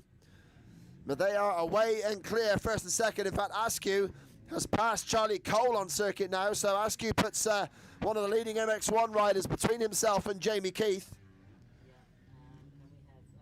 So Charlie in a solid 5th in MX1. That pass will make no difference to his pay packet today. Now problems for the number 100 there. Rob Wood pulling over on that Honda, looking down at his rear wheel. Here comes that battle for 3rd in MX2 at the end of the start straight. It is still Charlie Richmond ahead of Freddie Bartlett.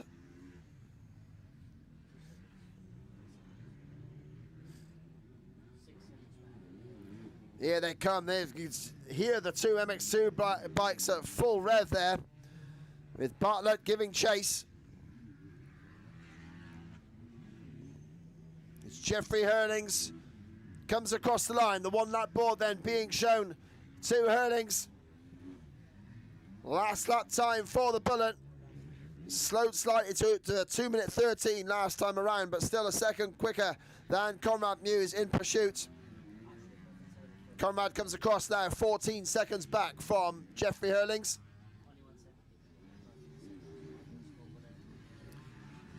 As the Bullet having a good session here at Oxford Motor Park.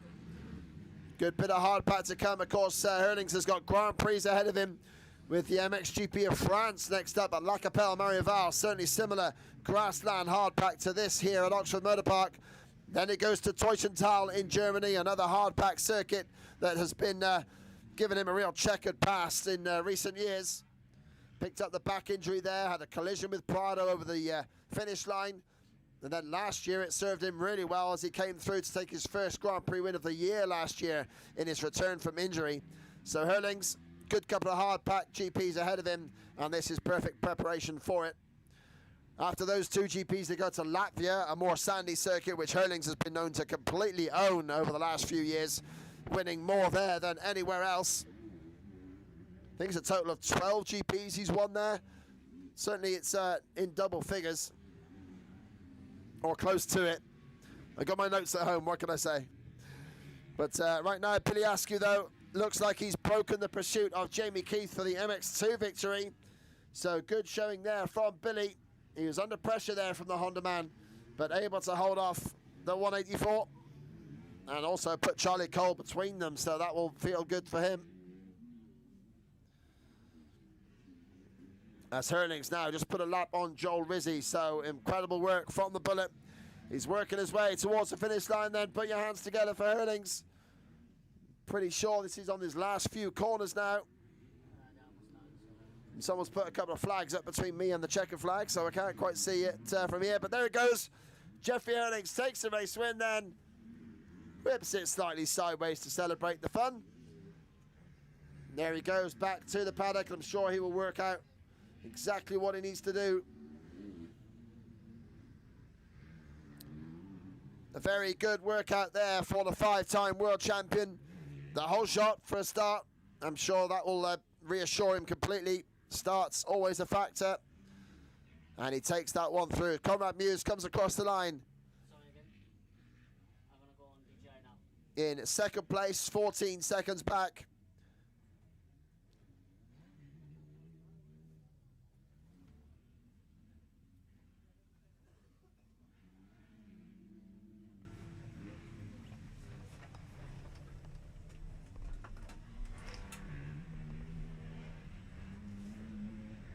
So there we go then. Jeffrey Herlings taking the race win there as expected. Conrad Muse gave him a chase at some point there. Taylor Hamill comes across in third place in MX1, so that's good points in the bag for him. As the Clubman A race gets ready on the start line. Tom Grimshaw in a solid fourth place.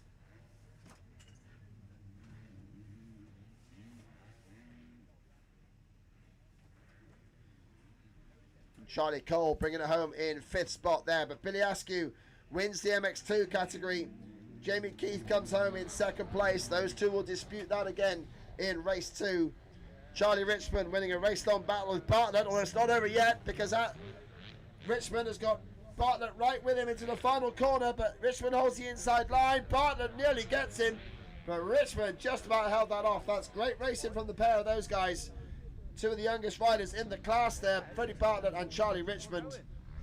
And the two of them just having a little joke and a fist bump after the race there. Good scrapping out between the 330 Charlie Richmond, last year's 125cc British champion, and Freddie Bartlett returning from European duties to race in the UK for Absolute MX KTM. Great to see. Fourth in that class then was Freddie Bartlett. John Rizzi takes fifth in MX2. Finley Evans in 6th place. Then Josh Coleman, Harrison Greenup, Liam Bennett and Conor McGrath round out your top 10 in MX2.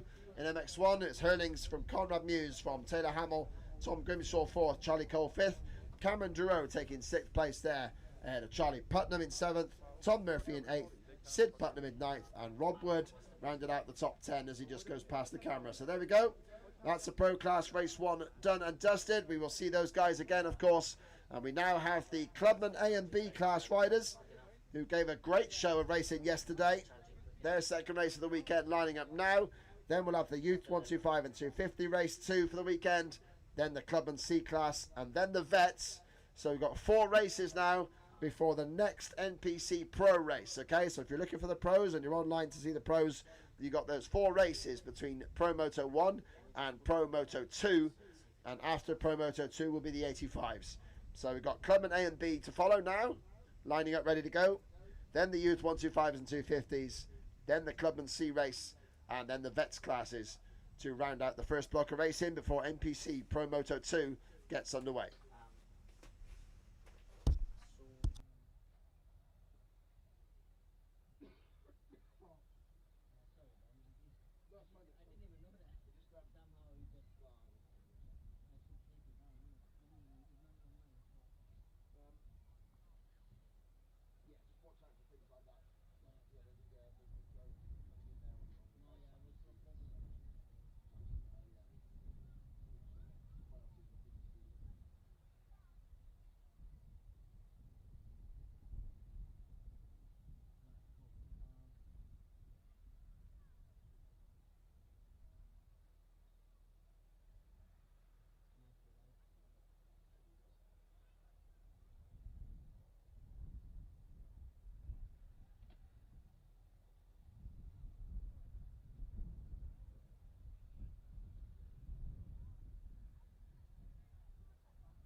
Here we go then, Clubman A race to 5-second board and go!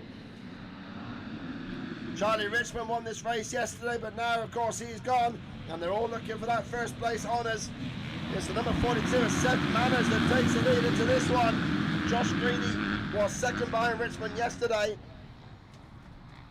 so he'll be looking to pick up the race win surely in this one, but it is the 42 of Seth Manners that leads this one at the moment for the Clubman Class A. Then behind them is Josh Bennett.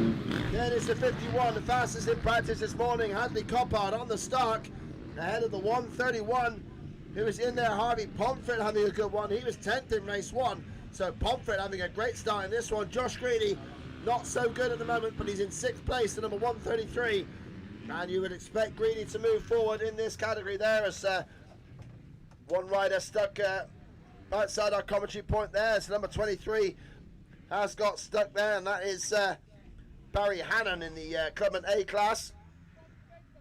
Clubman B was won yesterday by the number 818, the Suzuki rider Alexander Williams, ahead of Callum Lambert, the number 709, and Ziggy Pope, the 724. That was the Clubman B class yesterday.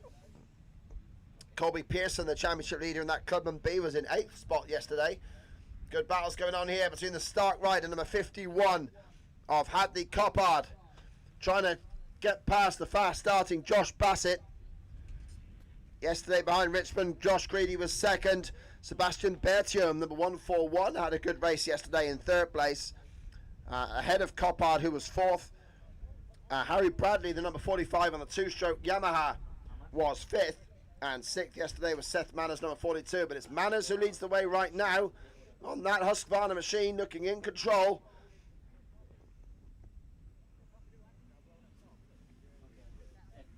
And behind him the race is on between Bassett and the Stark rider, the electric bike, Hadley Coppard, who won a race at Salinge at the last round of this championship back on the 12th of April, a 5th, a 1st and a 4th, so 3rd overall. And that was behind Harry Farlam and Levi Saunders. And Farlam only 12th yesterday and Saunders only 8th, so those two not enjoying the extra competition that comes here this weekend at the Mecca-X Weekender. But it is number 42, Seth Manners, that leads the way. Josh Bassett still trying to chase him down. Then it's the silent Stark of Hadley Coppard, and Greedy trying to work on Harry Bradley there, the 133 and the 45. They've raced each other plenty of times. Bassett second then. 3rd is Coppard. Then it's the 131 of Harvey Pomfret, and Pomfret has got Bradley and Greedy knocking on his back door. Bradley was able to keep Greedy back in that last corner, and Levi Saunders gives chase on his Honda. And he is ahead of the number 14 rider, John Waghorn, coming up into the mix. Waghorn 4th in this series at the moment.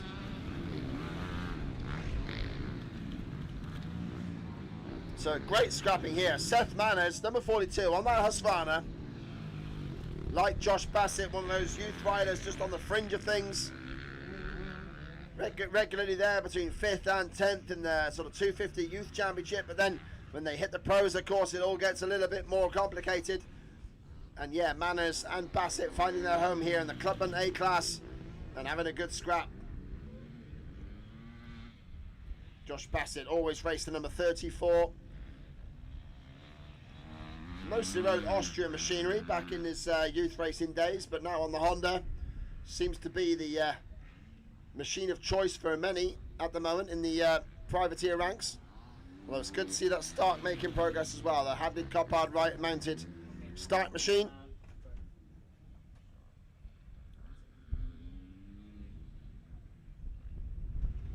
And at the start of the first full lap, it was Ollie Aldridge, the number 79, who led the way in the B class Clubman category. Daniel Charman in 2nd, Ziggy Pope 3rd, and the number 50 of Charlie Lambert in 4th place, ahead of Scott Chambers. As we look at Hadley Coppard on our screens from the flying point of view camera, in 3rd place on that Stark Varg. The electric bikes started to make their way into mainstream motocross, and they really don't want to race just electric bikes.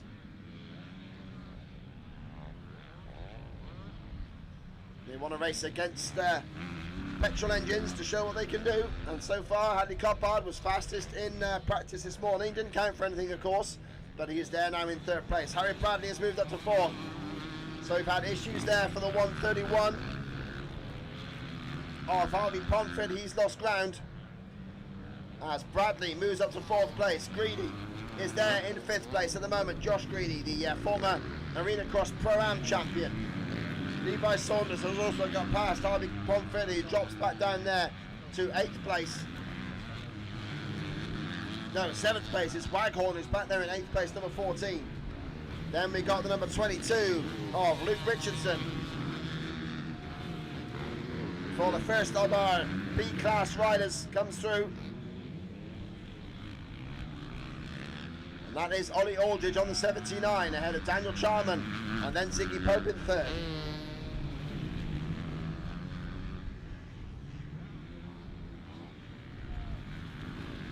And Coppard is hassling Josh Bassett now as they head towards the southern end of the circuit. Seth Manners has held on to this lead fantastically well, but still right there behind them. Bassett is being pushed forward by the pressure from Coppard, and all 3 of them are at the final corner at the bottom of the circuit. I should say the most southern part of the circuit, not the final one, but Bassett, nervous look over his shoulder as Coppard gives him pressure.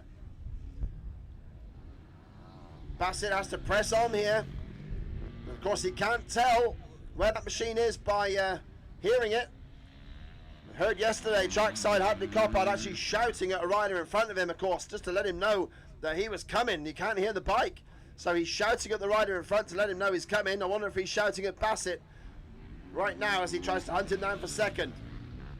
It might be a whole new technique to the world of motocross racing on electric bikes if it resorts to shouting your way past riders. But Coppard doing all he can at the moment to try and get onto terms with Josh Bassett, trying different lines on the run in towards the finish line.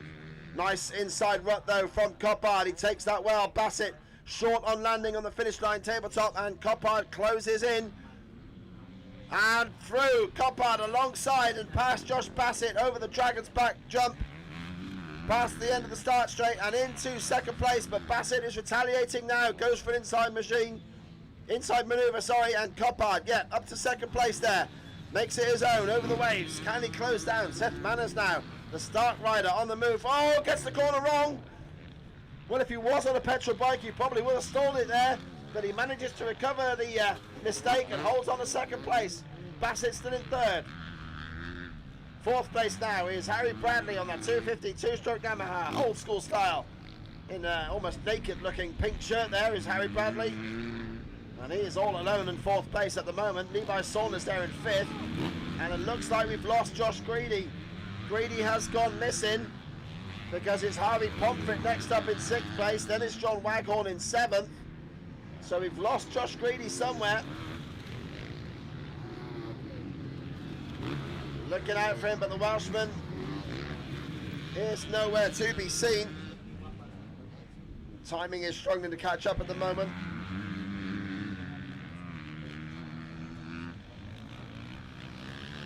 Yeah, it looks like we have lost Josh Greedy from the ranks. Not seen him come past me at all. So that's a shame for the number 133. There he is. He's actually on track now. He's just gone past my window.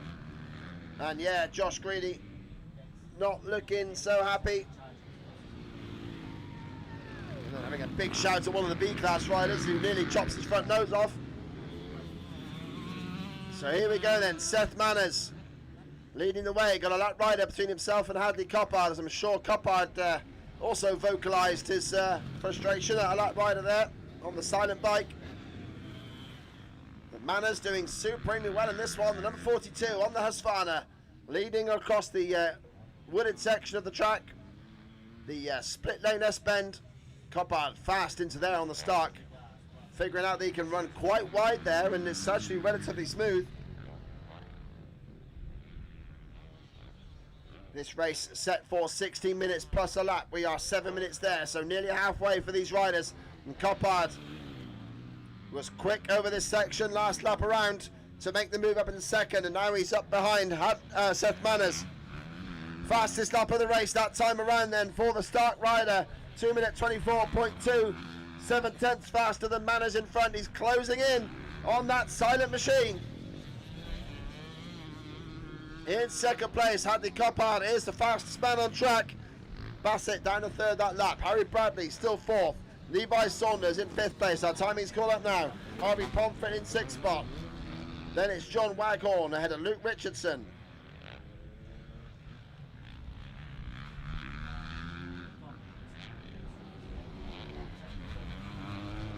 Jack Hansford is there in 9th place. Rounding out your top 10 is number 20 of Matthew Dowes.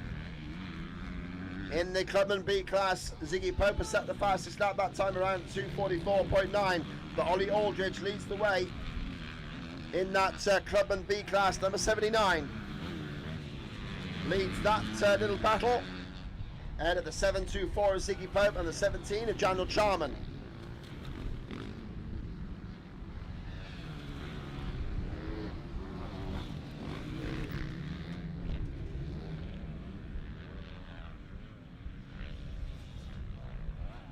Still out front then at the far end of the circuit right now. It's Seth Manners ahead of Hadley Coppard. The Stark rider cannot find his way through.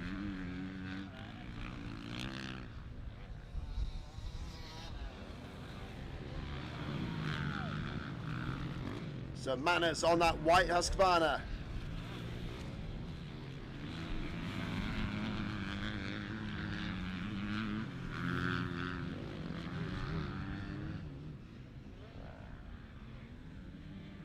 Coming up to more lap traffic then. The race leaders. And this time Coppard forced to take the right hand lane through the split S-bend.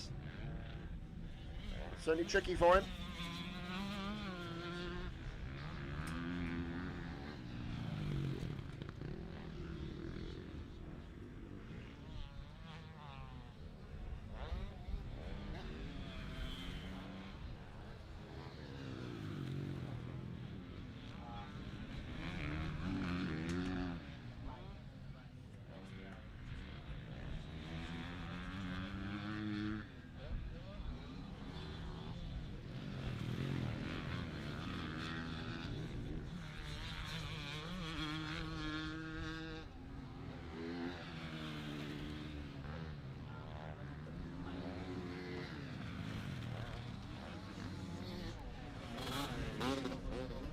Harry Bradley there on the 252 stroke Yamaha, still in a good position at the moment. We have got still Seth Manners ahead with 10.5 minutes just gone by.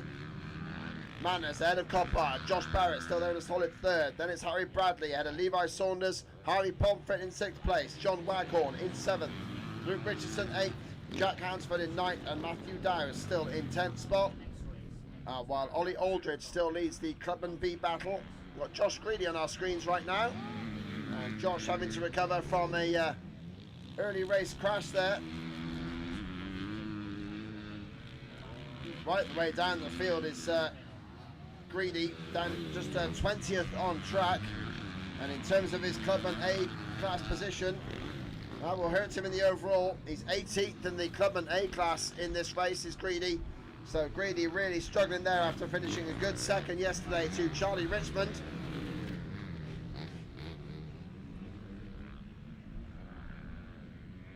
Richmond having the race yesterday in this class before lining up with the pros in MX2 this afternoon. And Greedy would have been the favourite there to take this race win, but as it stands, he's not had a good one, and a crash has dropped into 18th place.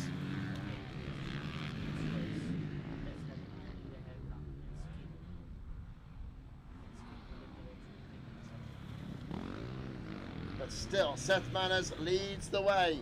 12 minutes on the clock then. We're surely down to the last few laps here at Oxford Motor Park in the Clubman A and B class race. 1.7 seconds the gap between Manners and Coppard as they cross the line.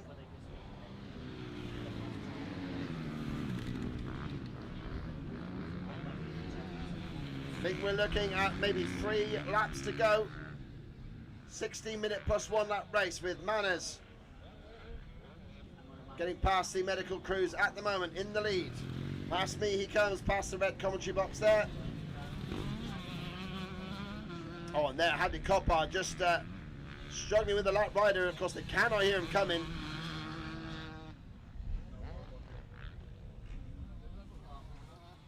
Coppard there in second spot, still trying to chase down Seth Manners, who got that whole shot and held it well. Josh Bassett there in third place. Harry Bradley, though, closing in on Bassett, so the battle for third could be on between the number 34 on that red Honda and Harry Bradley in fourth place on the number 45 two-stroke Yamaha. You can see them just in the middle of the track there. That Bradley is closing in on Bassett. And Harvey Pomfret has also moved forward. He's passed Levi Saunders for fifth place. So that's good riding from the number 131. Passing the pre-event series leader here. And that place not really in dispute because he's a long way ahead of Matthew Dyers and Harry Farlam. So Levi Saunders in the Club Mecca-X Championship is still well clear. But having some points taken off in there from Harvey Pomfret. 714 Luke Lambert has sprung into the top 10. He's putting in a good ride. Up in the 7th place has gone the number 714. He's got ahead of Matthew Pocock there, the Triumph rider. Looking good in 8th spot. Then it's John Waghorn and Luke Richardson rounding out the top 10.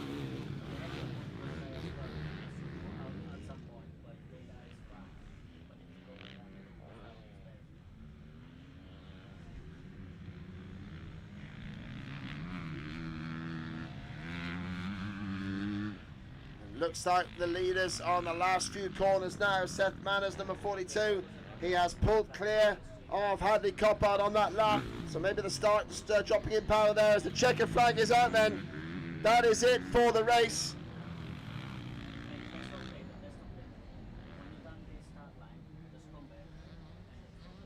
Seth Manners then takes the race win. Second place for Hadley Coppard. Josh Bassett looking to hang on to third place, although Bradley was getting closer for it.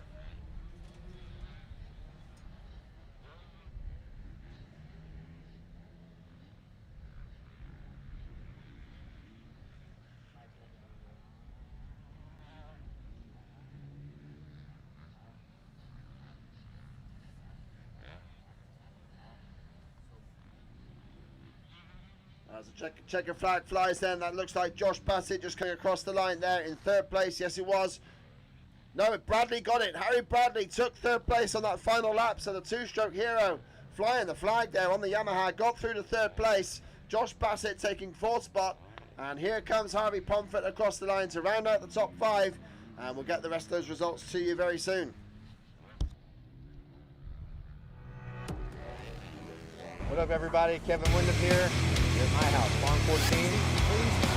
I think riding a start for me, I feel super connected to the dirt. I feel super connected to the tire. If I have an excuse at 47 years old to not go get on my bike, I tend to not go get on my bike. Start takes a lot of those things away. The ergonomics, chassis, the balance of the bike. I just feel like where I want the bike to be, I can get it there, and that's a really good feeling. I'm Weston Pike. I'm a retired Supercross motocross rider. We've been doing the Honda adventure on the day Honda trail. This thing is insane power. It was shocking of how good the bike was. Super easy to ride. It jumped very well. Power was awesome. Like being able to tune the power was just insane. It was by far the most powerful machine I've ever ridden on a dirt bike track, and it was wonderful food, insane. good memories, great scenery, good people around you, like-minded people around you. It's got something for everybody there. It's your choice whether you ride an Africa. We've been doing the Honda adventure and the day we're going to take all of the trail school. All the customer needs to do is get a flight from the UK. And people have always asked us, why don't you do something at that point? So with the collaboration of Honda, Austin Vince, and our centre, we've put together this package will be the one that involves some amazing trails in northern Spain, some wonderful food, good memories, great scenery, good people around you, like-minded people around you. It's got something for everybody.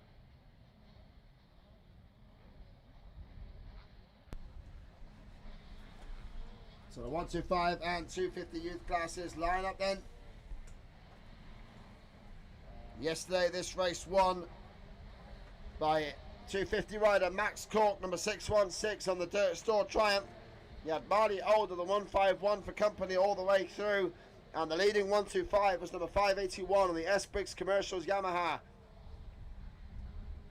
Harley Marjak.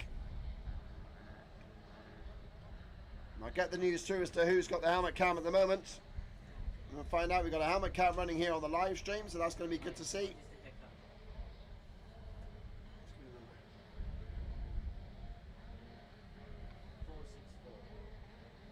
So we've got the helmet cam mounted on Travis Lawton there in the 250 race. As 125s and 250s are go! Solid launch through the middle of the pack, and it looks like it is 151 again. Marley Olden takes a great start. Fabian Junior Morrison there on the top to 250. This race takes the lead. So it's Morrison that fires into the lead. Fabian Junior Morrison leads out of Marley Older. Max Cork trying to go up. Cork goes down. Max Cork has a crash. Stan Seabury is down in the second corner as well. But Max Cork, the winner yesterday, goes down in the third corner. Big crash for the first race winner. Now that opens up the class wide open now as Cork rejoins right towards the back of the pack, trying to fire his way through the packed up fields of 125 and 250s. Riders down in the ruts. Drama for Max Cork trying to do all the work on the opening lap, but Stanley Siebert rejoins the 512 who was down in front of our ground camera here. Okay. Yeah.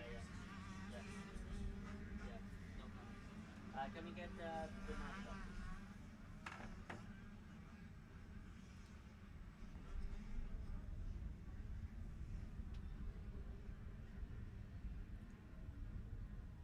So out in front then Fabian Junior Morrison, who's 125cc KTM packed up yesterday. He's now on a Honda in the 250 class and taking the lead there, looking really good.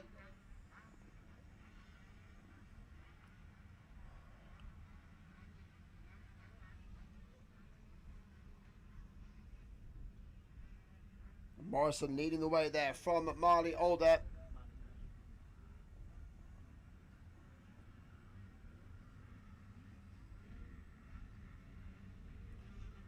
The pack stream through the top of the circuit, then head back towards us here and the finish line area.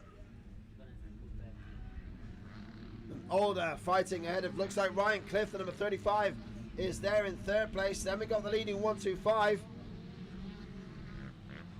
Pretty sure that is Archie Stapley, the 484. That is leading the way in the 125 class. Yes, it is. He's battling down the 250 old Brian Clift over the finish line jump.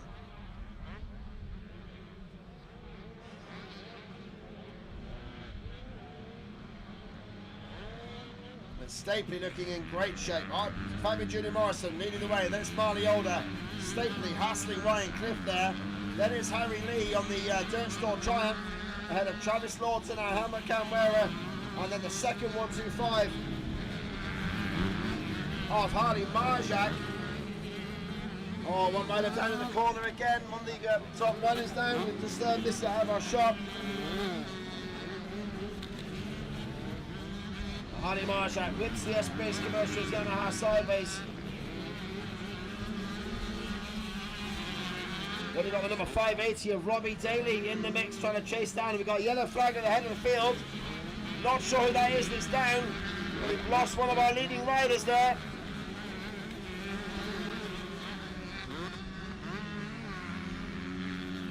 It's not Morrison. Morrison still leads. Well, we've lost one rider in the middle of the track. The yellow flag's still waving. Try and pick up who we've lost there. Well, Clift is there in second place, so it could be Older. I think Marley Older has hit the deck there. Yellow flags keeping the riders from taking the jump, but Marley Older has crashed in the corner after the jump and lost a good second place. Wow. Aldo, one of our top riders yesterday, he was second in race 1. So now that's opened up this 125 and 250 youth class. As Aldo is at the side of the track, the marshal picking the bike up. Aldo sat trackside. And he is moving, he's sat up and moving, but yeah, Marley Aldo not looking in a good way. Certainly showing no interest in getting back into this race, so that's a real shame for Marley Aldo, who was definitely in contention for the overall podium.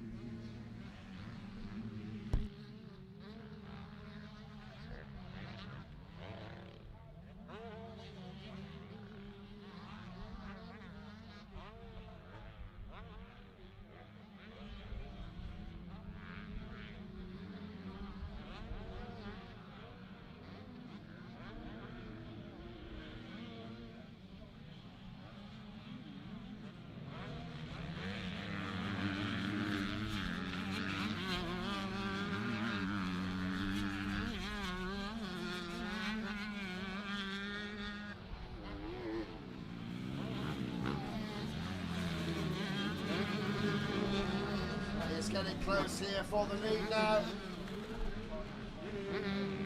Ryan Clift on. Morrison has dropped it. Fabian Junior Morrison drops it in the left-hander.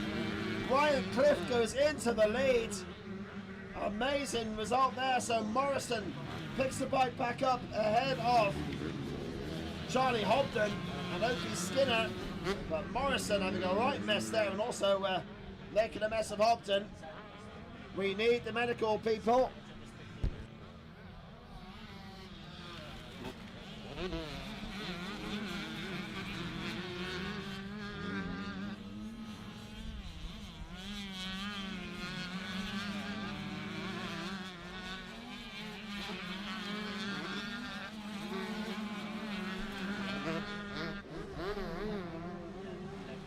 Ryan Clift then still leading this race then in the 250 class. He was 5th in race 1, so this would be a real turnaround.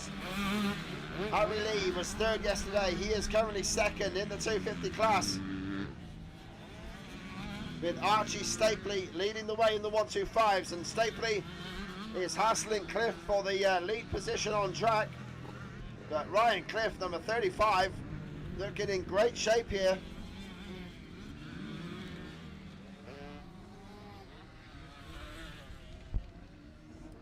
Clift, another one new to this Mecca-X Club environment, but loving life at the moment on the big tabletop through the middle of the field.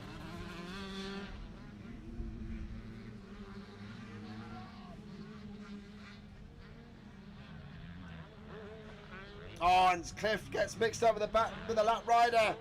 Clift takes the wrong lane in the split lane, and Stapley goes around the outside, and Clift takes Stapley to the edge of the track.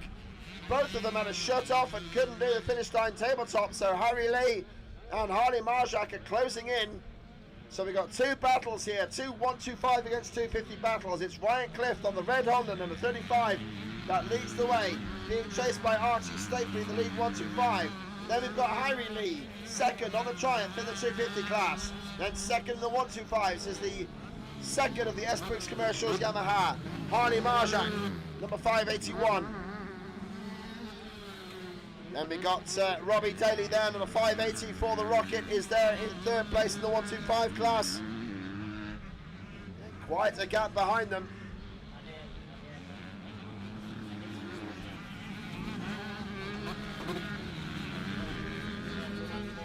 And Marjak closing up to the back wheel of Harry Lee as they pick their way through lap traffic. We could have a 4-way scrap for the front of this race in the next lap or so, because it's getting very close between them.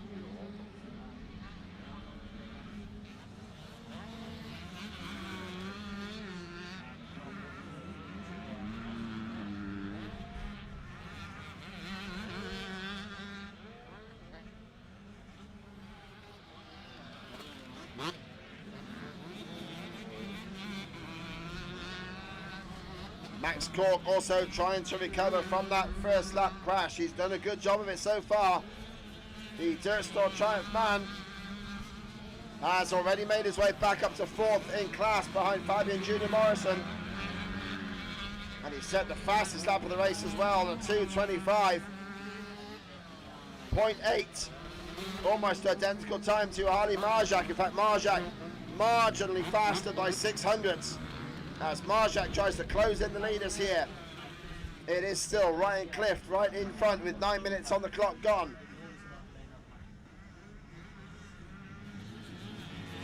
And it's Archie Stapley looking for his first race win on that S-Briggs Commercials Yamaha YZ125. As Harry Lee chases him through the split lane S-bend, which serves as the 2 penultimate corners here before the final right-hander. Then over the finish line, tabletop they come. It's Clift ahead of Archie Stapley, then Harry Lee, and then Harley Marjak, leading 250, ahead of leading 125, then the second place 250, and then the second place 125. Third in the 125s there is Robbie Daly.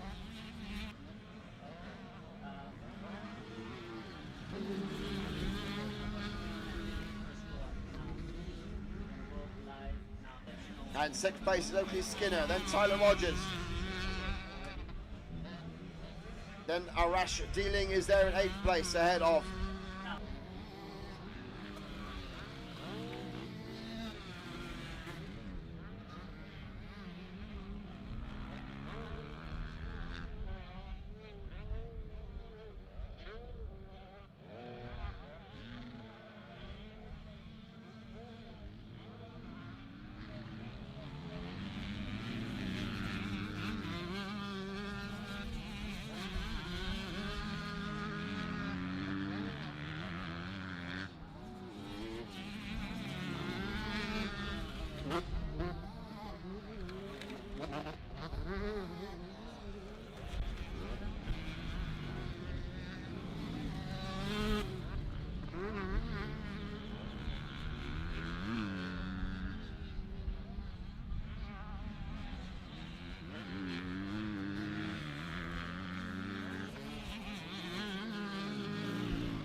still out front then is Ryan Clift in this mixed 250 and 125 race. 13 minutes gone.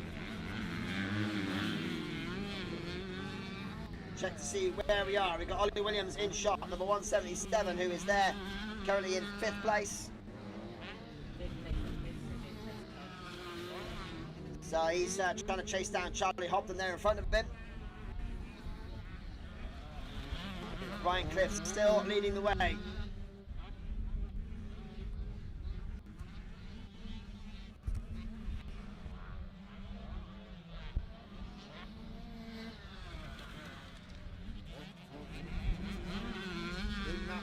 Harry is the second 250 rider on the Dirtstall Triumph, heading up towards the south end of the circuit.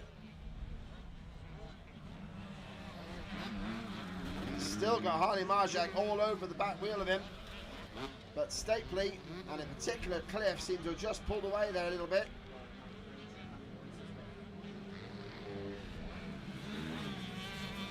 But not sure if Clift is still there. Not seeing Clift on our screens, so not to panic anybody.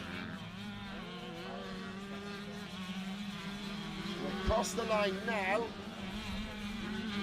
Oh, it's still there. Clift against Stapley. They've got that a little bit further up the circuit here. So it looks like Harry Lee has dropped down. Yeah, here they go. Wow, it's at the end of the start straight now. Clift and Stapley together at the end of the start straight. Then it's Harley Marjak chasing them. Last lap then, 1 lap to go.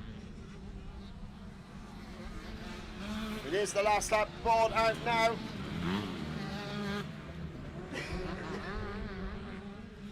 So we've got freeway scrap at the head of this race, just heading through some of the twisty corners now. They've got lap traffic all over the place, and Stapley has passed Ryan Clift to lead on track. And that could be vital because Marjak is right with Cliff now.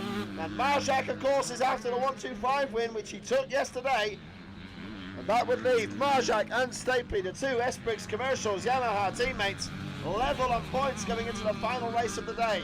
Robbie Daly there, still in third place, the number 580.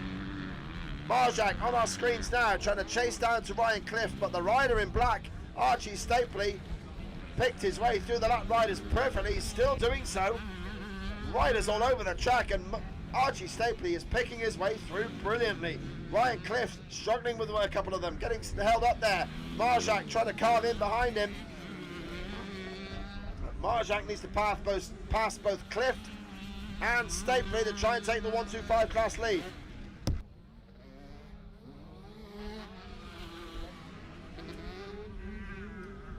Marjak all over Ryan Clift at the far end of the track. They got half a lap to go, and Clift has got the 250 win in the bag because Harry Lee has dropped back somewhat. Lee is still second in the 250s ahead of Fabian Morrison, with Max Cork up to second place now. Max Cork, recovering from his first lap crash, has got back up to second in the 250. So great riding from the Dirt Store Triumph rider. He has got himself back up into a great position to help salvage his chances of an overall victory here today. But our leaders picking their way through intense lap traffic right now. And Archie Stapley has done supremely well there. He comes over the final jump, takes the right hander, and across the line now goes Archie Stapley. He takes the race win. Brilliant from him. Ryan Clift takes the 250 class win. Marjak second in the 125s.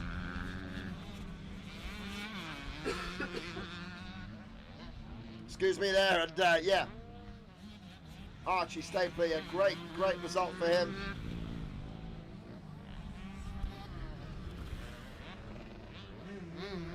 Marjak took the fastest lap of the race in total, but only enough for second in the 125 class.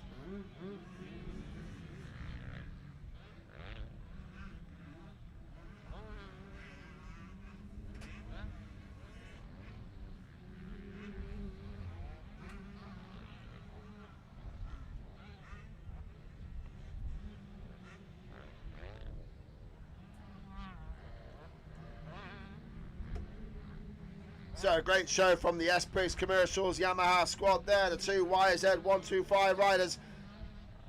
Archie Stapley taking the race win in the 125 class ahead of Harley Marjak and Robbie Daly in third.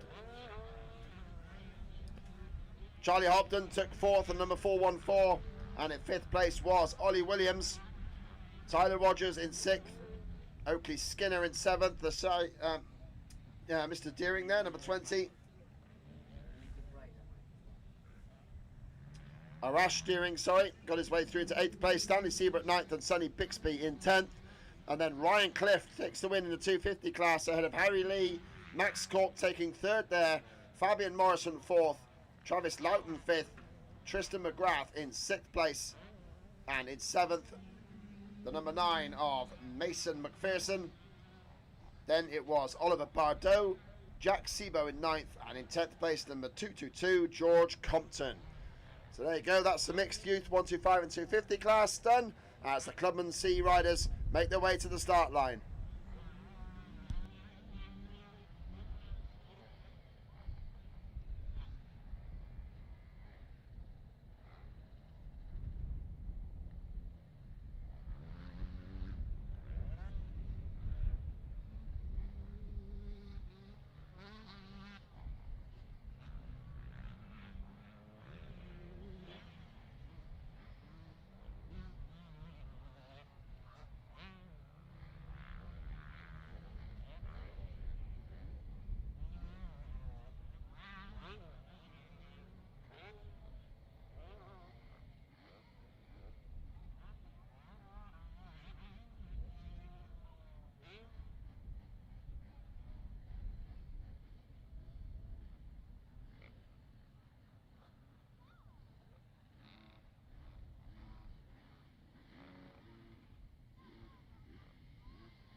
Okay, the Clubman C riders are about to head on their way. We're just going to take this chance to get all the machines repaired so we can make sure we get the right coverage for you for the following races. So yeah, they'll get some messages from our partners and then we'll be back after about 10 to 15 minutes for the next race, which will be the Vets class, and then it will be Pro Class Race 2. What up, everybody? Kevin Windham here. You're at my house, Farm 14. I think riding the start for me, I feel super connected to the dirt. I feel super connected to the tire. If I have an excuse at 47 years old to not go get on my bike, I tend to not go get on my bike. Start takes a lot of those things away. The ergonomics, chassis, the balance of the bike. I just feel like where I want the bike to be, I can get it there. And that's a really good feeling. I'm Weston Pike. I'm a retired Supercross motocross rider. We've been doing a Honda adventure in the day for This thing is insane power. It was shocking of how good the bike was. People have always asked us, why don't you do something? Super easy to ride. It jumped very well. The power was awesome. Like being able to tune the power was just insane. It was by far the most powerful machine I've ever ridden on a dirt bike track, and it was insane. Some wonderful food, good memories, great scenery, good people around you, like-minded people around you. We've got something for everybody there. It's your choice. We've been doing the Honda adventure and the Dave Thorpe Honda. So we're going to take all of the bikes the last 13 all the customer needs to do is and people have always asked us, why don't you do something abroad? And then so at that point, with the collaboration of Honda, Austin Vince, you've always considered doing an adventure. We've put together this package 5-day trail that involves some amazing trails in northern Spain, some wonderful food, good memories, great scenery, good people around you, like-minded people around you. We've got something for everybody. It's your choice whether you ride an African or a 300L. So we're going to take all of the bikes. All the customer needs to do is get a flight from the UK to Madrid, and then at that point we take over the rest of the trip.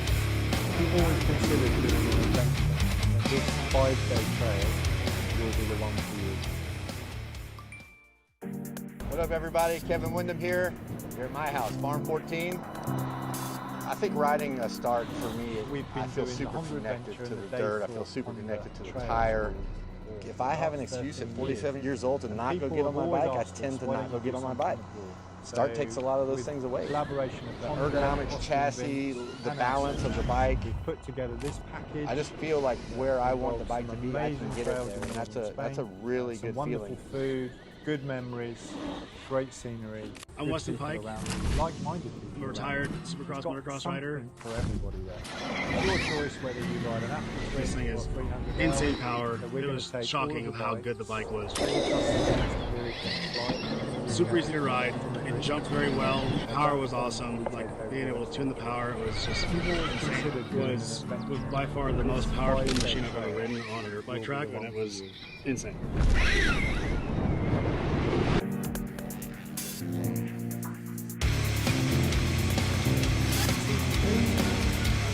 We've been doing the Honda adventure and the Dave Thorpe Honda trail for the last 13 years. And people have always asked us, why don't you do something abroad? So with the collaboration of Honda, Austin Vince and our centre, we've put together this package that involves some amazing trails in northern Spain, some wonderful food, good memories, great scenery, good people around you, like-minded people around you. It's got something for everybody. We've been doing. It's your choice whether you ride an Africa Twin or a 300L. So we're going to take all of the bikes. All the customer needs to do is get a flight from the UK to Madrid, and then collaboration of Honda, we take over the rest of the trip. And our centre. If you've always considered doing an adventure, then this 5-day trail, amazing trail, will be the one for you. Some wonderful food, good memories. What up, everybody? Kevin Windham here. You're at my house, Farm 14. I think riding a start for me, I feel super connected to the dirt. I feel super connected to the tire. If I have an excuse at 47 years old to not go get on my bike, I tend to not go get on my bike. Start takes a lot of those things away. The ergonomics, chassis, the balance of the bike. Considered doing an adventure. I just feel like where I want the bike to be, I can get it there, and that's a really good feeling. I'm Weston Pike. I'm a retired Supercross motocross rider. This thing is insane power. It was shocking how good the bike was. Super easy to ride. It jumped very well. Power was awesome. Like being able to tune the power was just insane. It was by far the most powerful machine I've ever ridden on a dirt bike track, and it was insane.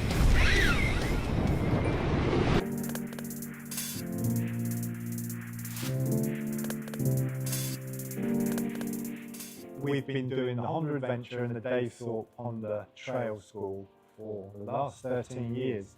And people have always asked us, why don't you do something abroad? So with the collaboration of Honda, Austin Vince and our centre, we've put together this package that involves some amazing trails in northern Spain, some wonderful food, good memories, great scenery, good people around you, like-minded people around you. It's got something for everybody there.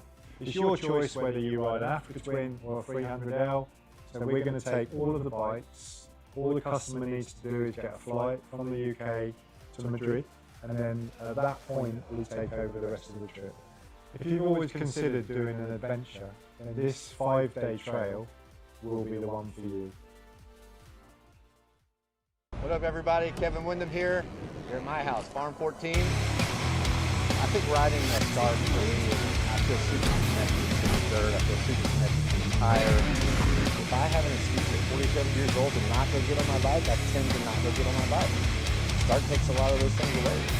The ergonomics, chassis, the balance of the bike. I just feel like where I want the bike to be, I can get it there. And that's a really good feeling. I'm Weston Pike. I'm a retired Supercross motocross rider. We've been doing the Honda Adventure. This thing is insane power. It was shocking of how good the bike was. People have always asked. Super easy to ride. It jumped very well. Power was awesome. Like being able to tune the power was just insane. It was by far the most powerful machine I've ever ridden on a dirt bike track, and it was insane. Some wonderful food, good memories, great scenery, good people around you, like-minded people around you. It's got something for everybody there. We've been doing the Honda Adventure and the Dave Thorpe Honda Trail School. So we're going to take all 13 years. And people have always asked us, why don't you do something abroad? So with the collaboration of Honda, Austin Vince and our centre, we've put together this package. And this 5-day involves some amazing trails in northern Spain, some wonderful food, good memories, great scenery, good people around you, like-minded people around you. It's got something for everybody. It's your choice whether you ride an Africa Twin or a 300L. So we're going to take all of the bikes. All the customer needs to do is get a flight from the UK to Madrid, and at that point we take over the rest of the trip. If you've always considered doing an adventure, this 5-day trail will be the one for you. What up, everybody? Kevin Wyndham here. You're at my house, Farm 14. I think riding a start for me, I feel super connected to the dirt. I feel super connected to the tire. If I have an excuse at 47 years old to not go get on my bike, I tend to not go get on my bike. Start takes a lot of those things away. The ergonomics, chassis, the balance of the bike. I just feel like where I want the bike to be, I can get it there. And that's a really good feeling. Some wonderful food, good memories. I'm Weston Pike. Good people around. I'm a retired Supercross motocross rider. It's got something. It's your choice whether you ride an Africa Twin. Insane power. It was shocking of how good the bike was. Super easy to ride. It jumped very well. Power was awesome. Like being able to tune the power was just insane. It was by far the most powerful machine I've ever ridden on a dirt bike track, and it was insane.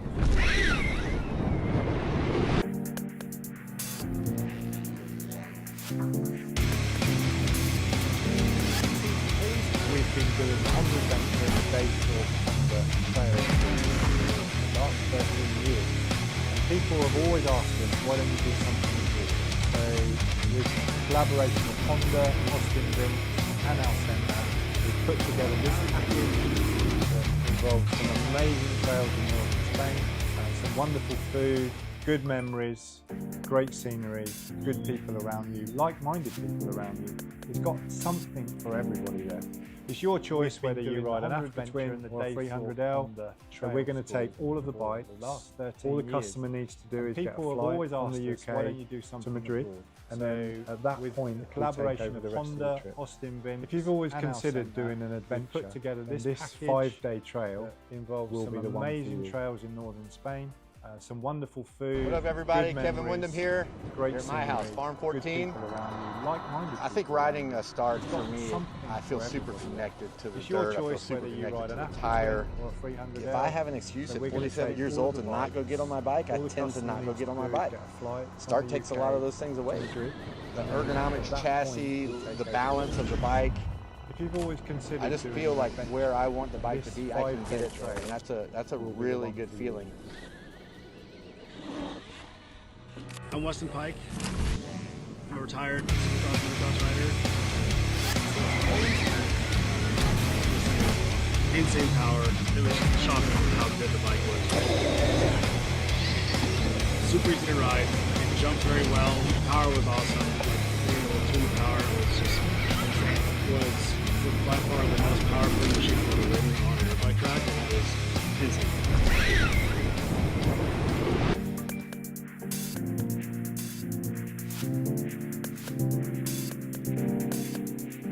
We've been doing the Honda Adventure and the Dave Trails for the last 13 years. And people have always asked us, why don't you do something abroad? With the collaboration of Honda, Austin Vince, and our centre, we've put together this package that involves some amazing trails in northern Spain, some wonderful food, good memories, great scenery, great people around you, like-minded people around you. It's got something for everybody there. It's your choice whether you ride an Africa Twin or a 300L. So we're going to take all of the bikes. All the customer needs to do is get a flight from the UK to Madrid. And then at that point, we take over the rest of the trip. If you've always considered doing an adventure, this 5-day trail will be the one for you. What up, everybody? Kevin Wyndham here at my house, Farm 14. I think riding a start for me is, I feel super connected to the dirt. I feel super connected to the tire. If I have an excuse at 47 years old to not go get on my bike, I tend to not go get on my bike. Start takes a lot of those things away. The ergonomics chassis, the balance of the bike. I just feel like where I want the bike to be, I can get it there. That's a really good feeling. I'm Weston Pike. I'm a retired Supercross motocross rider. This thing is insane power. It was shocking of how good the bike was. Super easy to ride. It jumped very well. The power was awesome. Like being able to tune the power was just insane. It was by far the most powerful machine I've ever ridden on a dirt bike track, and it was insane. Some wonderful food, good memories, great scenery, good people around you, like-minded people around you. It's got something. We've been doing the Honda Adventure and the Dave choice whether you ride an Africa Twin or a 300L. Last 13 years. So we're going to take all of the bikes. And people have always asked us, why don't you do something abroad? So with the collaboration of Honda, Austin Vince, and our centre, we've put together this package that involves some amazing trails in northern Spain, some wonderful food, good memories, great scenery, good people around you, like-minded people around you. You've got something for everybody there. It's your choice whether you ride an Africa Twin or a 300L. So we're going to take all of the bikes. All the customer needs to do is get a flight from the UK to Madrid, and then at that point we take over the rest of the trip. If you've always considered doing an adventure, this 5-day trail will be the one for you. What up, everybody? Kevin Wyndham here at my house, Farm 14. I think riding a start for me is, I feel super connected to the dirt. I feel super connected to the tire. If I have an excuse at 47 years old to not go get on my bike, I tend to not go get on my bike. People have always Start takes a lot of those things away. The ergonomics chassis, the balance of the bike. I just feel like where I want the bike to be, I can get it there, and that's a really good feeling. Amazing trails in northern Spain. some wonderful food, good I'm memories, Weston Pike. great scenery. I'm a retired good people Supercross around you, motocross rider. Like-minded people around you. Something for everybody. This thing It's is your choice. insane whether you power. ride an It was Twin or shocking of how 300L. good the bike was. All of the bikes. Super easy to ride. It jumped very well. Power was awesome. Like being able to tune the power was just insane. Was by far the most powerful machine I've ever ridden on a dirt bike track, and it was insane.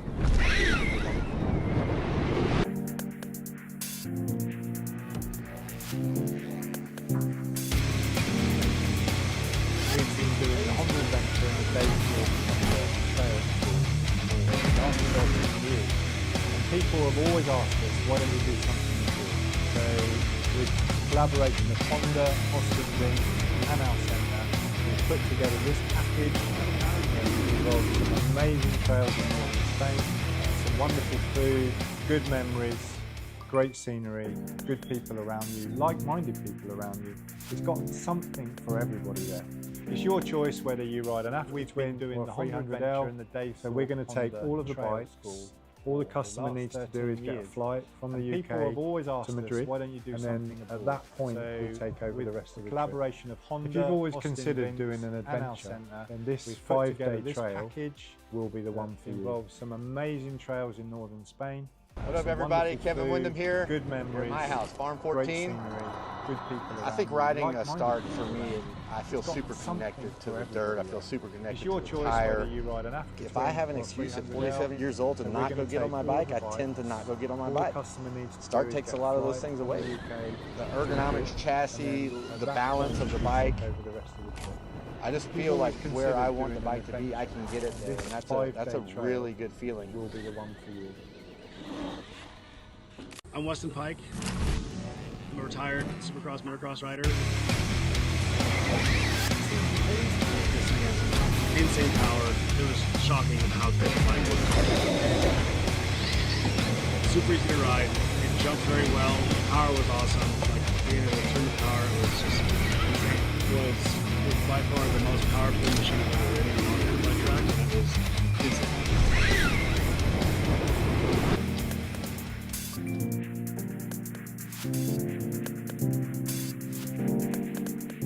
We've been doing the Honda adventure and the day thought. We've been doing the Honda adventure and the day thought for the last 13 years. And people have always asked us, why don't you do something? People have always asked us, why don't you do something? The collaboration of Honda, Austin Vince, and our centre, we've put together this package. We've put together some amazing trails in northern Spain, some wonderful food, good memories, some wonderful great scenery, good memories, good people around you, like-minded people around you. It's got something for everybody there. It's your choice whether you ride an Africa Twin. It's your choice whether you ride an Africa Twin. So we're going to take all of the bikes. All the customer needs to do is get a flight from the UK to Madrid, and then at that point we'll take over the rest of the trip. At that point, if you've always considered doing an adventure, this 5-day trail will be the one for you. 5-day trail will be the one for you. What up, everybody? Kevin Wyndham here at my house, Farm 14. I think riding a start for me, I feel super connected to the dirt. I feel super connected to the tire. If I have an excuse at 47 years old to not go get on my bike, I tend to not go get on my bike. Start takes a lot of those things away. The ergonomics chassis, the balance of the bike. I just feel like where I want the bike to be, I can Like being able to tune the power, it was just insane. It was by far the most powerful machine I've ever ridden on a dirt bike track, and it was insane. Amazing trails in Spain, some wonderful food, good memories, great scenery, good people around you, like-minded people around you. We've been doing the Honda adventure and the day thought Honda. It's your choice whether you ride an Africa Twin or 13 years. So people have always asked us, why don't you do something? All the customer needs to do is get a flight with from the collaboration of Honda, Austin Vince, and our centre. We've put together this package. If you've always considered doing some amazing trails in northern Spain, some wonderful food, good memories, great scenery, good people around you, like-minded people around you. It's got something for everybody there. It's your choice whether you ride an Africa Twin or a 300L. So we're going to take all of the bikes. All the customer needs to do is get a flight from the UK to Madrid, and then at that point we take over the rest of the trip.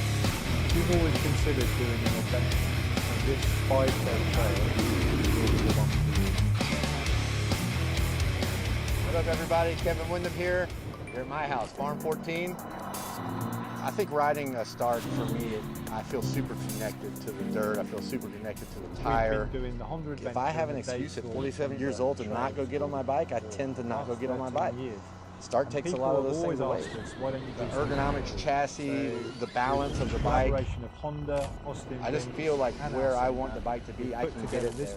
And that's a really good feeling. Some amazing trails in northern Spain, some wonderful food, Weston Pike. good memories. I'm a retired great Supercross scenery, motocross good rider. people around you, like-minded. It's got something This thing for is everybody. insane It's power. your It choice whether was you ride shocking an how good the Aquatwin bike was. So we're going to take all of the bikes. Super easy to ride. All the It customers jumped very well. need to The get power was right awesome. from Like UK being able to tune the power, it was just At that insane. point, Was we take over by the far the most powerful machine I've We've ever always ridden considered on a dirt doing bike an track, and it was adventure. And this insane. 5-day trail.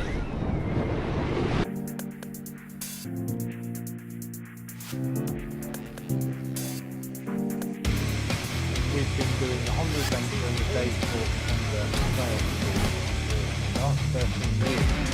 People have always asked us, why don't you do something new? So with the collaboration of Honda, Austin Vince and our centre, we've put together this package that involves some amazing trails in northern Spain, some wonderful food, good memories, great scenery, good people around you, like-minded people around you. It's got something for everybody there.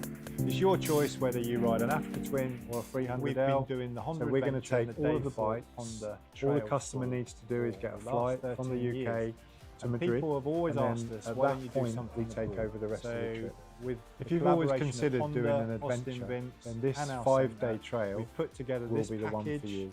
That involves some amazing trails in. What up, everybody? Kevin Wyndham here. Wonderful food, At my house, Farm good 14. memories, great scenery. I think riding good a people start around for you, me, like-minded I feel people super around you. connected to It's the got dirt. I feel something super for connected to the everybody. tire. It's your choice. If I have an excuse at 47 years old to not go get on my bike, I tend to not go get on my bike. Start takes a lot of those things away.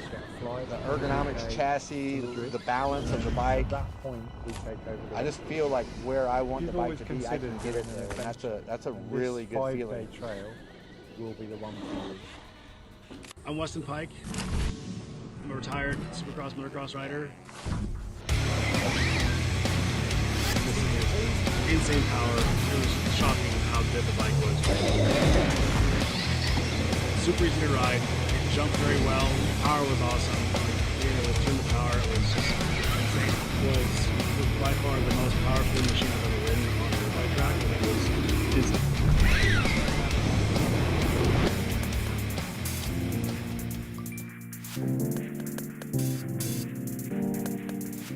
We've been doing the Honda adventure and the Dave Thorpe Honda trail. We've been doing the Honda adventure and the Dave Thorpe Honda trail. And people have always asked us, why don't you do something abroad? So people have always asked the collaboration of Honda, Austin Vince, and our centre. Collaboration we've put together this package and our centre involves some amazing trails in northern Spain.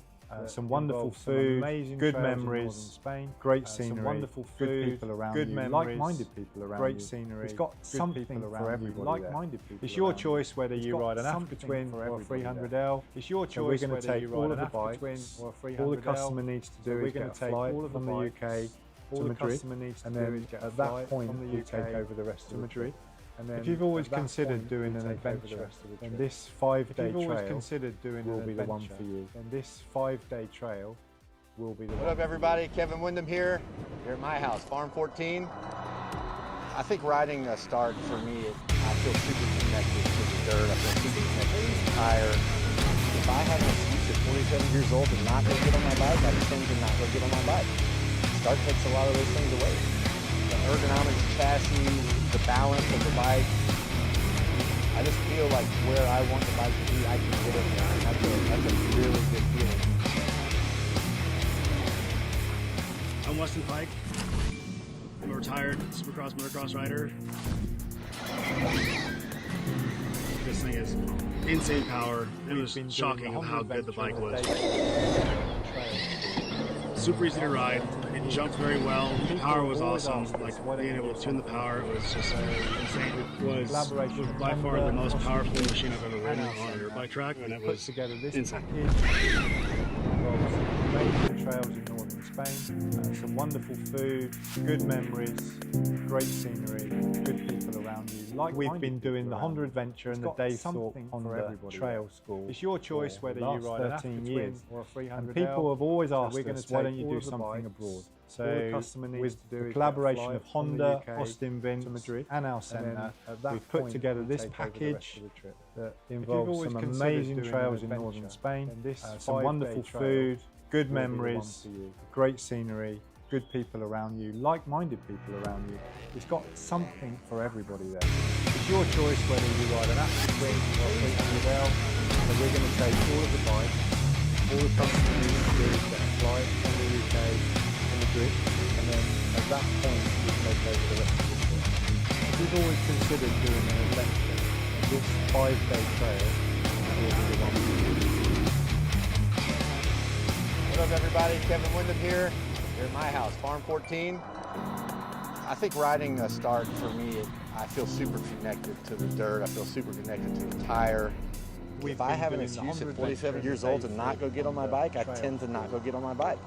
Start takes a lot of those things away. People have always the ergonomics, chassis, the balance of the bike. With the collaboration of I just Honda, feel like Austin where I Vince, want the bike to be, I can get it there, and that's a really good feeling. That involves some amazing trails in northern Spain. I'm Weston Pike. Some wonderful food, good retired memories, Supercross motocross great rider. scenery, good people around, like-minded people around. This thing is insane power. It was shocking of how good the bike was. Super easy to ride. It jumped very well. The power was awesome. Like being able to tune the power, it was just insane. It was by far the most powerful machine I've ever ridden on a dirt bike track, and it was insane. This 5-day trail will be the one for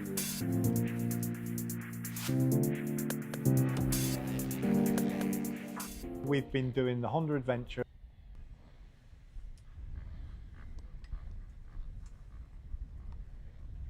So here we go then, just welcoming you back to the live stream with a bit of wildlife directing us straight down to the start line there at the end of the runway here at Oxford Motor Park. So looking forward to now the second race online for the Vets race. The next Pro Class race will take place after this moto. So the Vets second moto, their first of today. They had one yesterday.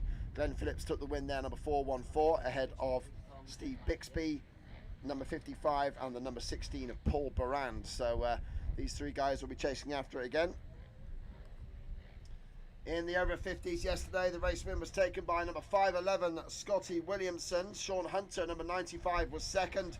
And third was number 49, Eddie Charman. They had a great scrap, those three, in amongst all the other younger riders. But right now it is go for the Vets. Off they launch. It looks like it's Phillips having a good one again. And he rails around the outside of Chris Ayres, who had a late problem in race one. So Ayres in second place, that's roughly where he was yesterday. Rusty Griffiths, number 300, moving forward there into third place as they all pile past our ground camera. As there goes on a choppy hit there for Glenn Phillips. It really is getting rough into these corners here. The 217 chopping all over the place there was James Benson.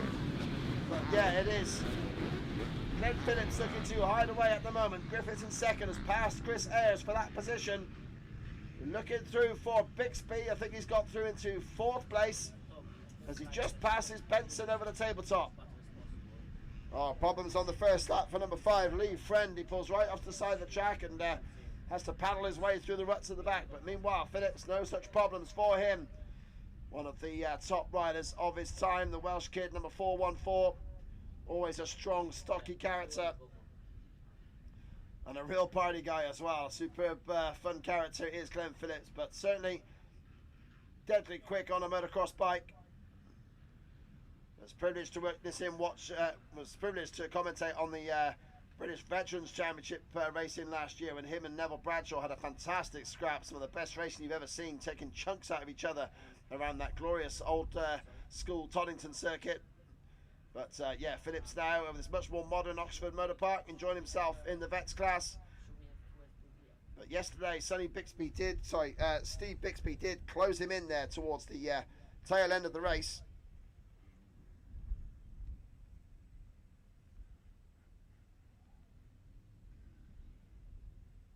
But in behind Phillips now, the 300 of Rusty Griffiths. Chris Ayres in shot number 885. They're in 4th place at the moment. It looks like Bixby's moved forward. Bixby all in black. I think has got himself up to 3rd place. It's still Griffiths in 2nd. Yeah, Bixby on the number 55 is there in 3rd spot now. So Bixby moving forward, but he's again got a big gap to chase down Glenn Phillips. And of course he's got the small problem of number 300 Russell Griffiths in his way as well. Ayres in 4th spot at the moment. Here comes Glenn Phillips. No, he's 4th. Bixby there in 3rd place. Chris Ayres in 4th. Then comes the rest of the pack. There's quite a pack together there. In 5th place comes the 378. And that's Rory Woodson, who had a rough first race there, but Woodson has now got a big pack behind him. A good scrap going on for 5th place here.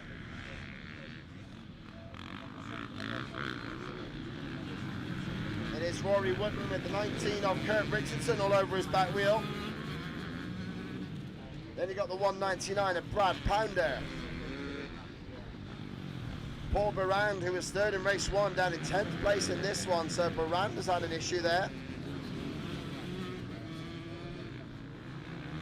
And it's Steve Halfhide who leads the over 50s race, although Scotty Williamson is right with him at the moment, the 51. So it's 4:67 ahead of 5:11 in the over 50s. Steve Halfhide, who was 6th yesterday, is currently leading the way in this one, ahead of Williamson.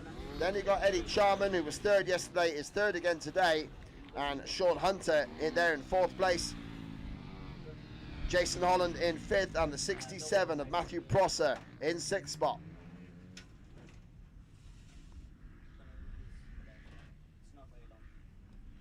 Meanwhile, Glenn Phillips absolutely flying through the far end of the circuit.